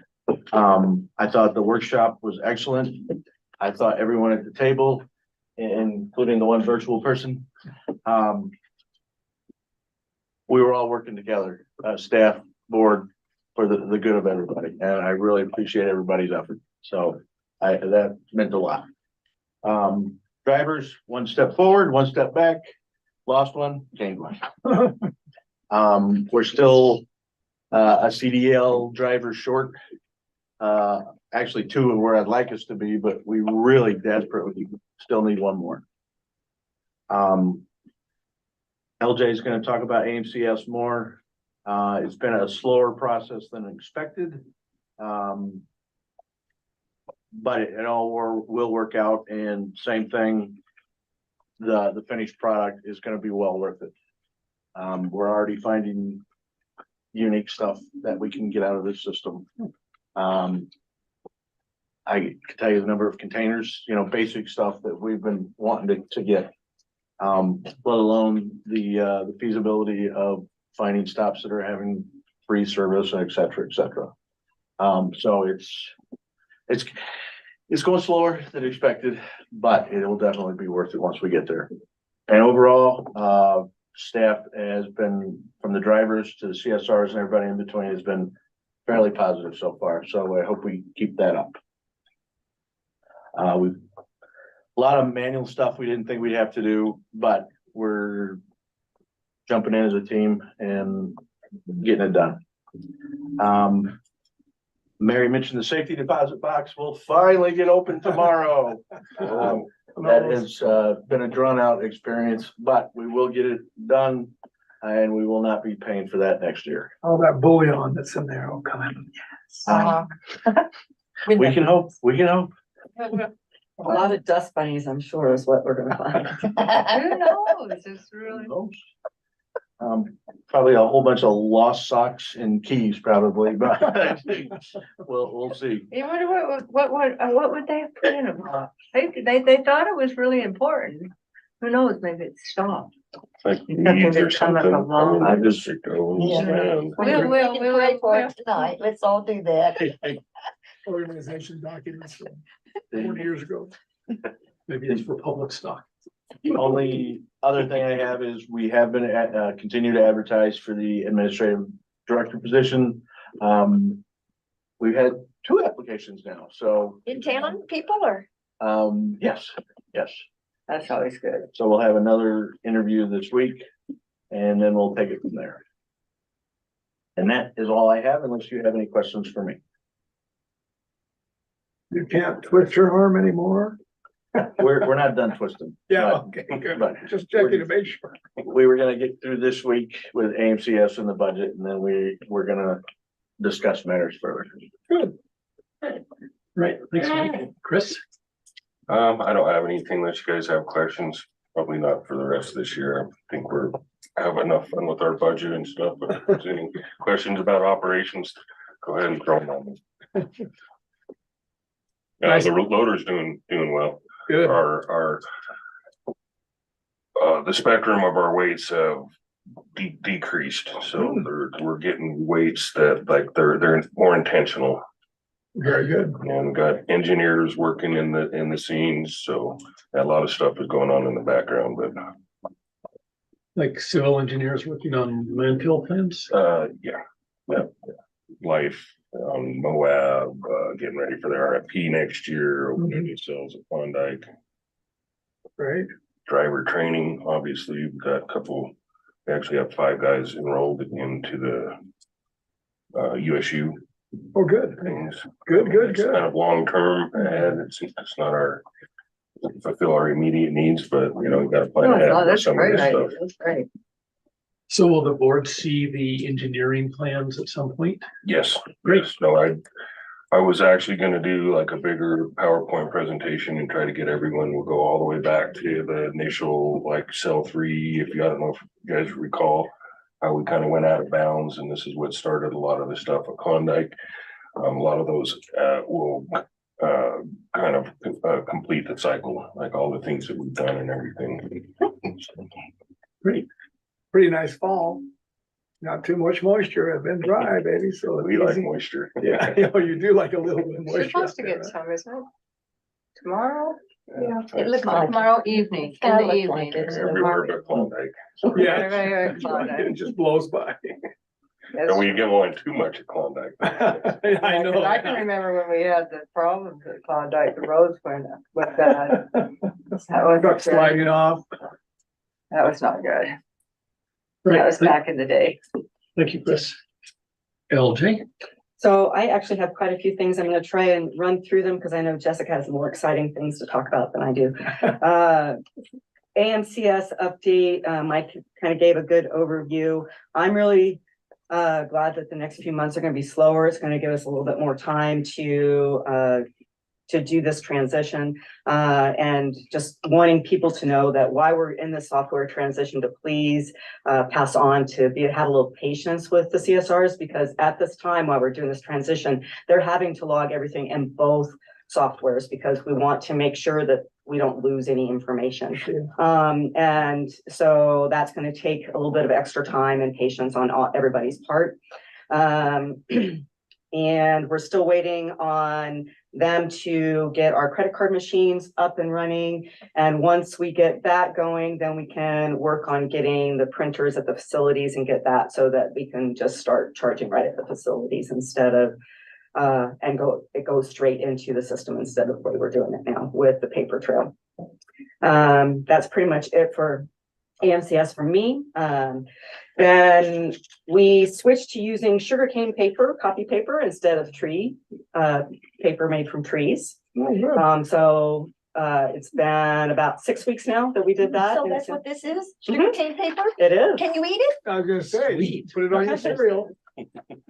It's a little bit thinner, you can tell, it's, not quite the same, but, it seems to hold, the print well, it doesn't bleed or anything like that, so. I wasn't even aware. So that was a good goal there. The remaining observed holidays with hours open and closures, are posted in this week's advertiser and will be posted in both papers. And the next couple of, papers with some adjustments coming till the end of the year. I did want to mention those publicly just because we every year get people that say, I didn't hear. So, Thursday, Thanksgiving Day, only the collections will run as normal. All offices and facilities will be closed. That includes the transfer station, CRC, and the Moab landfill. As well as the Friday after Thanksgiving, only collections will run as normal. All offices and facilities will be closed. That includes the transfer station, CRC, and the Moab landfill, which is different in years past. And we will also close Saturday, November 25th, which is different in years past. Only collections will run as normal. All offices and facilities will be closed, including the transfer station, the CRC, and the Moab landfill. And that's for this upcoming weekend. And then for Christmas and December, Christmas Day, all operations will be closed and there will be no collections runs that day. No facilities will be open. That's Monday, December 25th. Tuesday, December 26th, the day after Christmas, collections will run as normal. All offices and facilities will be closed. That includes the transfer station, Moab landfill, and the CRC.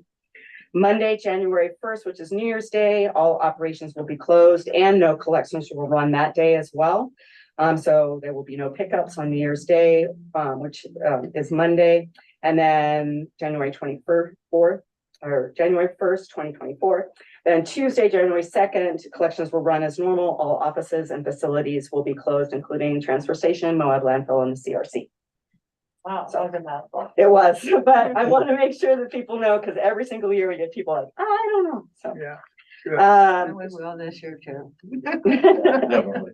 Just an update, we have started switching over. We, a few months ago approved opening up an account at Mountain America to switch to consolidate our accounts so that we have an operations account at Mountain America. We still have that account operating in Zions right now, and it's going to be a slow transition until we get the credit cards opened at Mountain America, which will give us I think it's, where did I put that at? 1.5% cash back, which will help save us money. It's one of the reasons we're trying to do this transition. Also, as far as the machine, the monthly charge for using the check machine that we put all our checks through, and it goes straight to the deposit. It's $35 a month at Zions. So we save $5 a month by doing it at MacU, where it's only $30 a month. And then we still have several vendors that we make ACH payments out of that I need to slowly switch over, like Verizon, Dominion, County Sewer and Water, things like that. And we have several people that send us money that goes directly into the Zion account that I need to slowly switch over to. So it'll be a couple of months in that transition, but we have started that process. Any questions about that, or I'll move on to my next. You need to sign, I signed yesterday. and then I'll go in tomorrow, do the final sign, then everybody can. I got a question on that. January 2nd, is that a holiday for us? Is that an observed holiday for us? For January 2nd? January 2nd is a New Year's Day observed holiday. Only collections will run as normal. All offices and facilities will be closed. Okay, so it's on our holiday schedule? Yes. Okay, 4-day weekend. that's a Tuesday. Cause I was okay. That's the word one. Yeah, why is that? Normally you get New Year's Eve off and then New Year's Day, but New Year's Eve is a Sunday and everybody has that off anyway. So it's why we had planned it. It's going to change if we go further. We're going to be changing some of those things. So You can give them a floating holiday instead, just take whatever day they want. Their birthday off? Or- yeah, maybe we could do that. So then insurance is a big thing that's coming up. So we're at the beginning December 1st is open enrollment for insurance. And we'll have meetings here at the facility to discuss the different types of insurance, how the program's changed, what the options are. Those meetings will be December 6th at 5 a.m. and at 7 a.m. The open enrollment period is from December 1st through December 15th. And that will give everybody 15 days to ask questions. Well, the meetings they can ask questions, but 15 days to decide and enroll in the benefits for 2024. There are a couple of changes. So the district will cover 85% of, well, it's about 85%. It's actually going to be a flat dollar amount. So what worked out to be 85% of like our current rate was then the dollar amount that we will pay for the two different insurance options. So people are going to have an option of doing a flex pan. I've been doing too much. So they can either continue with what we have already, which there really isn't any major changes except for we're using iMed instead of Opticare. And there was just a really less than 2%, closer to 1% increase for anything with the PEHP Star Advantage program that we're using now. But there will be an option to have a like a different deductible, higher deductible, lower deductible and higher rate. It's a lower deductible and a higher rate so that you can also then use a flex plan if you want. So the current deductible for the current plan is going up to $1,600 for a single and $3,200 for two-party or family. And the total out of pocket is $3,000 for a single, $6,000 for a family. And then the copay is 20% for a single, 40% after deductible, both of those for the current plan. And then for the lower deductible plan, it's then $750 for a single and $1,500 for a family. The total out-of-pocket expense for the year would go for a single $5,000 and for a family $10,000. The copay is a flat rate, so it's like $25, $35, and then there's a 20% after deductible. So once you reach your deductible, then you would pay the 20%. But we'll have a more detailed for the employees to go over. I just got this packet on the whole flex plan, so, before the meeting, so I haven't had a chance to go through. But it does give people the opportunity, for those that don't know what a flex plan is. It's basically, you're going to have the opportunity to take money out of the flex plan, which is like a savings account, before the end of the year, but then you have to pay it all back by the end of the year. It doesn't roll over like an HSA plan does. Like an HSA will roll over to the next year, and you can actually deduct, you can keep saving money in there. You can invest it if you want with an HSA, but the flex plan is, actually the one I chose, you have the opportunity to roll over with the flex plan, which is new, which I didn't think you could. So you will be able to roll that over, but I haven't figured out what the restrictions are. I think it's like 60 or 90 days that you can roll over into the next year and use it. So Thanks for your hard work on that. That's a lot of study. that's my report in a nutshell. Well, thank you. We've made good progress in multiple fronts. Yes, thank you. Jessica. Okay, neat.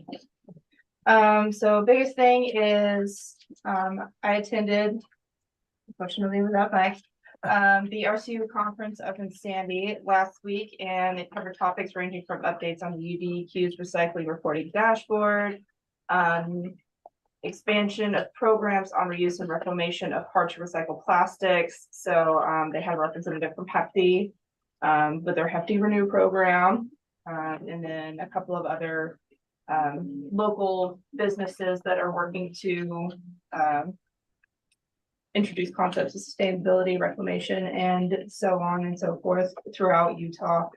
And then discussion panels on new and innovative businesses and organizations' efforts to expand sustainability in Utah.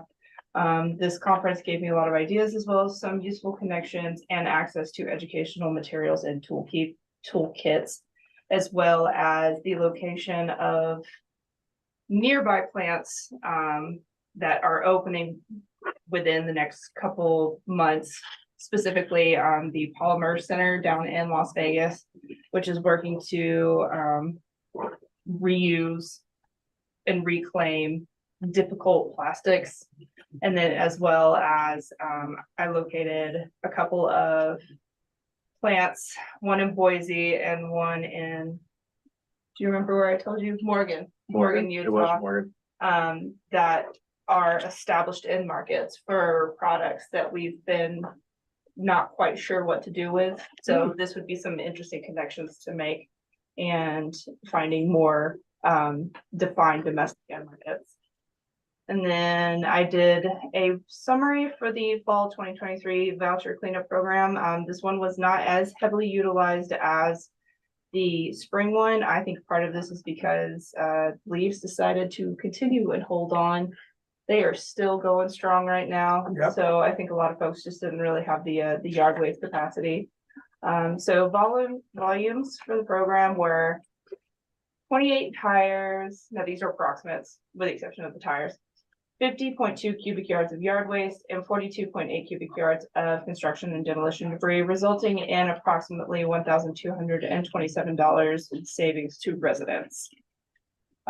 We had 139 registrants, with 18 utilizing the full voucher volume, so 2 cubic yards, 68 participants partially using the voucher, and 53 who did not use the voucher at all. So that's just a quick synopsis of the fall program. Attended the WAG bag meeting, or the Poo Council, as we call it. There wasn't too much that was a contribution from us. We're going to just continue moving forward with business as usual. Unfortunately, the pre-corral that we put at the transit hub, it has now been relocated back to the CRC. We had an instance of vandalism and improper usage. So because it was a bin within a bin, people decided not to properly use said bin, and it became an ongoing issue. So again, that's what prototypes are for, and we figured that this was just not the way, and we need to go back to the drawing board. So everything is back to our lovely white bins. attended the final brainstorming session of the Moab City Sustainability Action Plan Technical Advisory Committee, or the SAPTAC as I call it, because that's such a mouthful. Got recertified as the designated records officer for the district and just continued training on the AMCS software and assisted in some data entry. Wow, thank you. Busy month. Yeah. Great, thank you. Board reports. Well, first of all, how about Samantha? You have anything to say, Matt? Savannah, sorry. Okay. Don't tease Susanna like that. Susanna, you call her Susanna? I've got good news. Good, let us know. I just met with a team teacher. I don't know if you guys remember, but we had one public came on a Zoom meeting probably up to this summer sometime. Her name was Kim Westrom. And I said, don't go away. How do we get up with you? So she and I have been corresponding, and she is willing. She used to be a volunteer recycler with the National Park Service. And then COVID came, and then she never did get back to doing that. But she's an avid recycler. She's about my age, and we're going to team teach the 2nd, 3rd, 4th grades down at the Beacon program after school. Wonderful. We talked to the woman today. It starts not right away, so we got time to plan. January the 11th. So that made my, I don't know, 6 months. The other thing is I guess through the sustainability thing, I got to talking with the ED of Community Rebuilds, and this summer they hired somebody, at least that's what I thought he was hired to do. His name was Cedric, and he didn't stay very long, but he was going to have these pop-up stores every week down there. And that's what I understood he was hired to do. Well, I went in there the other day, and there's something that says we no longer are having these, or they're, that we'll get them back, basically. But anyway, I guess what Ricky has come up with is a proposal, and I wasn't clear if she had presented it to you, Mike, or someone previous to you, but there is a proposal out there, and I'd like to present it to you. They want to run these pop-up stores, and at least they had been doing them twice a year, and basically it was right in front of their bunkhouse there on I guess it's 150 South 200 East, and they feel like it would be a great partnership where we would set up kind of a table and be able to present whatever recycling kinds of things we have going at the time, as well as what she's asking for, of course, is support. She had a particular word for that, sponsor. She would like us to consider sponsoring some of these things that they're trying to remove, construction, material from the landfill and resell it. And then they also have advertised here that they sell at these 2 times a year. They sell gently used construction and landscaping materials, furniture, household goods, and more. And I mean, they literally have a big building back there near their administrative building, and it's full of stuff. And so, when the sustainability, we were going, well, could you do them more often? Twice a year, really, it doesn't get it. And they go, well, we'd love to. And then Cedric came on, and then Cedric was gone. And then I get this. So they're struggling like everybody else. I would encourage the district to look at it as an outreach. They're asking $3,000 at this time per year for 2 of them. And build up our momentum, be down there and answer questions about all the stuff that we've been putting up here on the screen that the public needs to be reminded of. What do we take? Where do we take? And, just be there. And Jessica wouldn't have to do it by herself. She could get volunteers. I'd be certainly more than happy to help with that. And there you go. That's all I have. Wow, that's a lot. Anyone else? Nothing here? Moab Sustainability Action Plan is nearing completion. And so another aspect about it related to this body is that within their different action areas, they chose via the last public open house, a one strategy to develop more. And for solid waste, it sounds like it's going to be a composting pilot project. And Oh, not, wow. not what we're talking about here, but more of a distributed neighborhood scale. I went by their office today too and spoke briefly with Alexi and Mel, that works in her office too. And they're getting ready to go up to look at a site that they're interested, that they're considering perhaps at the Old City Park, where they might be able to set up some sort of a pilot project or something like that. There's some drums up there elevated. They're little tiny things, and I described them to them as I've seen them. I know them. They're toys. They're basically toys, but you know, that's where they plan to start. Then they're going to get back with people who are interested in putting in some energy in the community and sit down and talk about it and see what we can do. But there's another thing that happened on that last meeting.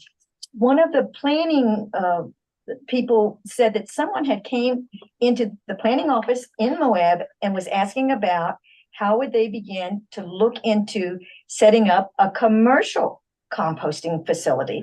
And that's what I went into their office today to ask about. How could we encourage that? And she reminded me that it was someone coming in who wanted to set up a commercial composting in the county. So I said, well, Mary, have you heard of anybody coming in and asking? Because we need to encourage that. Many times there's lots of hoops for them to jump through, and we want to be there to help them do the hoops, or assuage the hoops maybe, or something. I don't know.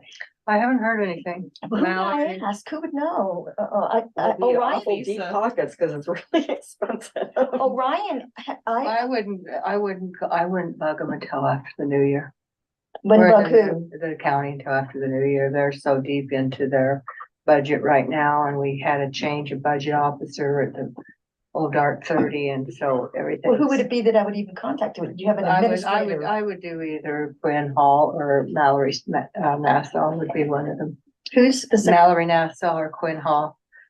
Just call the administration office. Okay, Those would be the people that would know how to direct you. okay. But Anyway, I would leave them alone I until. mean, hopefully someone who's serious would reach out to the district as well, since we intersect with so much of the, Stuff they would be using. yeah, as part of their business planning. but I don't If think they're they serious. did they?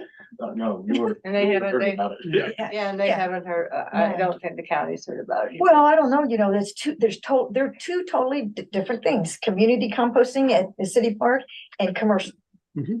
Yeah, All right, thanks. Next up is, review and approval of completion of the general revenue and refunding bond series 2021. You want to start? Basically, this is wrapping up the last of the funds that are in the original merger bonds, a little over $4,000. Yep. And that'll just, About 45. and that'll be basically to empty that out, and we'll apply that 4,500 towards the principal. I think it's principal and interest. But All right, And it's just a formality at this point to, but the Sign up board on has to vote first, right? Well, I'm ready, come on. I don't see that, I don't see that motion. I motion to. item H. Uh, Oh, that's the wrong motion. Sorry. Item That's I the did. public hearing motion. there it is. He said, I didn't write that motion, sorry. okay, I can wing it. Let me go back Oh, I to see what it. you're saying. Typo, sorry. I move to adopt the written certificate of completion of the solid waste special district number 1 in regards to the 13. It's not that, the 13 million? 13.5. I know when you see it. The 13 million. Solid Waste Special Service District number 1 General Revenue and Refunding Bonds Series 2021. Thank you, Mary. My mouth second. Thank you, Kevin. Any discussion? Seeing none, I'll call for the vote. All in favor? I Aye. would look at that number. Motion passes 5-0. Zeros. I thought that's what I read, but I've been known to read the wrong number. Review and approval of surplus of 4 items. I'll make a motion to approve the surplus of the International 4300 side load recycle truck. The 1984 Thank you, case Taylor. loader, 4 tires from the 962 loader and the CRC old baler. Let's get her moved down the road. Thank you, Kevin. Thank you, Mary. Any discussion? What are they using now for those, collection of the recycles? Nothing, right? Collection of the recycling. Yeah. Curbside. Well, yeah. The 4370 side loading recycle truck. Yeah, we used to. Yeah, but did you just recently switch over to another one or is? Yeah, it's one of our newer trucks Oh, okay, that we okay. bought. It's doing the recycle around now. Oh, okay. And that thing had a lot of issues in it, the old one. It was always breaking down. This is the one we called Frankenstein, isn't it? No, Frank is still our backup. Okay. It's so old, we don't even know when it was born. So this is even before Frank? This one that we're This- surplusing? This is actually the last truck we were using, Okay. but it was such an expense. We'd rather say goodbye to that one and actually keep an even older truck Yes, as a backup. yeah, So will somebody buy it and use it or, yeah, that's where we're Hopefully, hoping for. yes. Put it out well, there. hopefully they're not listening. You guys didn't sell a good sale there. Well, yeah. We try to be honest when we surplus. Yeah, they could part it out, the metal, take it apart and. Recycle the metal. We'll take it from them. After they buy So it. what do we need, a second? We had a second, very second, we're ready for a vote. Oh, there you go. No, but discussion. Oh, wow. Very illuminating discussion. Okay, all in favor? Aye, motion passes 5-0. Approval of the 2024 district holiday schedule. I would like to make a motion to approve the Canyonland Solid Waste Authority's 2024 observed holiday schedule as presented in the board packet. I second. Thank you, Kevin. Diane, any discussion? I just want to point out that we did remove a lot of holidays for 2024. So we kind of condensed it a little bit more. Now, is that just because the scheduling of the holidays or is that we're just breaking it down and pulling it up? Okay, It's much more industry standard now. okay, good. And this last Friday, observed Veterans Day is a good example. Like no one in town understood why we were closed, but if we were gonna work everyone, we gotta pay time and a half plus holiday pay. It just doesn't make sense, some of these. Some of those We gotta obscure staff holidays. everyone. I mean, it's. But they don't even have school. So you're saying you had that and now it's no longer. Is that what you're saying? We are cutting back on those days where we have to. Columbus Day. Yeah, Did the number of paid holidays go down as well? Or is it just Yep. redistributed? That's what it's about. Okay. work them. All right. I moved to approve the. It's We already. already had that. moved. And we've been moved in motion. We gotta vote. Everyone, all in favor? Aye. Aye. Anyone opposed? I'm opposed. All right.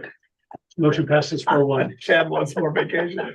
Yeah, we're like Europe, we're the opposite of Europe for sure. I think we have too many unanimous votes in this board. That's it's a good one to Good, Chad. deviate. I'll oppose the next. All right.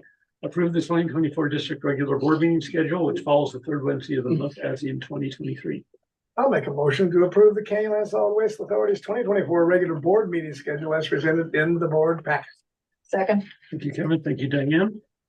All right, discuss. Okay, seeing none. I think we should probably move December 18th earlier in the month because that's a little too close to To the holidays. Ah, Oh, you mean next year? the next year. Oh, okay. I mean, we move it every year because. Right, and I figured you would say that, or I was gonna say something about it. Move it to, yeah. Well, we got a schedule. We can always It's change the that. 11th would be the Wednesday before. All right, do you want to does someone want to move an amendment? I'll amend that a motion to change the December 2024 meeting scheduled to the 11th of December instead of the 18th of the 8th of December. Thank you, Kevin. Is there a second? I think. Okay, got seconds? Discussion on the amendment.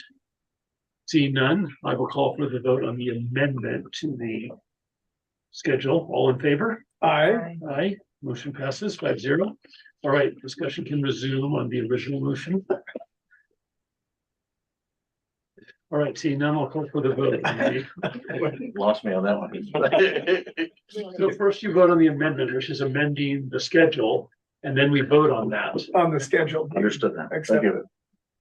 which is, it seems like a trivial thing, That is proper. but it is. And it's always confusing. All right. We're always. All in favor? Aye. Aye. Motion passes 5-0. Aye. It's next. That's it, I think, I think we're done. unless we need a closed session, You would know. Aye. not that I'm aware of. Okay. So next month, we will have discussion and approval of board member applications. Sometimes we do interviews if there's multiple applicants. So Who needed to reapply? Kevin? Chad, No, actually, I've got another year, but Chad's on. Are you gonna Yeah. reapply? He already did. Oh, good. Get better. Reapply. Then aren't you gonna be gone? I was I'm gonna promised be gone. Keep it- But a he- sizable That- of that- 50% pay that raise. It's a different procedure. Yes. I think we can They don't work know that that part. So why are you leaving, Chad? You're He's taking not. us? Don't No, he's contradict not. us. He reapplied. He's gonna get a 50% Oh, pay I see, raise. your time is coming up. Yes. Yes. I'll switch with you. I won't reapply. Diane, wait a minute. Facts is facts. Now, wait a minute. You've been good. You need to find somebody that lives in Castle Valley. I'm We looking. need to- It'll take 2 we years. need to change, we need to change that. It'll take 2 years. Could be Castle Valley or Northern San Juan or just another at-large. It's too hard to get somebody from Castle Valley. Now, you We just went wait. through- we You went- just wait. I think it's a good idea. It's just got our feelers out already. I've already got my. Well, they feelers can out. apply, but I would like to change the rules to, it could be Castle Valley, Thompson, Good luck. Northern San At least you Juan, got some or just a plain at-large. As the Castle Valley representative. What's that? We had a non-resident. Yeah, we've had such a hard. Yeah, only time. because there wasn't anybody. That's why It I'm. may saying- happen again, but I'm Anyway, gonna give it my but, best shot. That's a future discussion. Yes, it is. Future discussion. Yes, consideration. and Kaylin, you can't be on, can you? No. Can't just You slide sure in. you can't If you did the consult? Castle Valley representative. Well, seeing that we've reached the end of our. Moving on. Declare this motion adjourned. Good job, Kaylin. Anybody that wants to, I'm gonna play this, they discussed. I want to speak, but can I take a quick break? Yeah, I'm out of here somehow.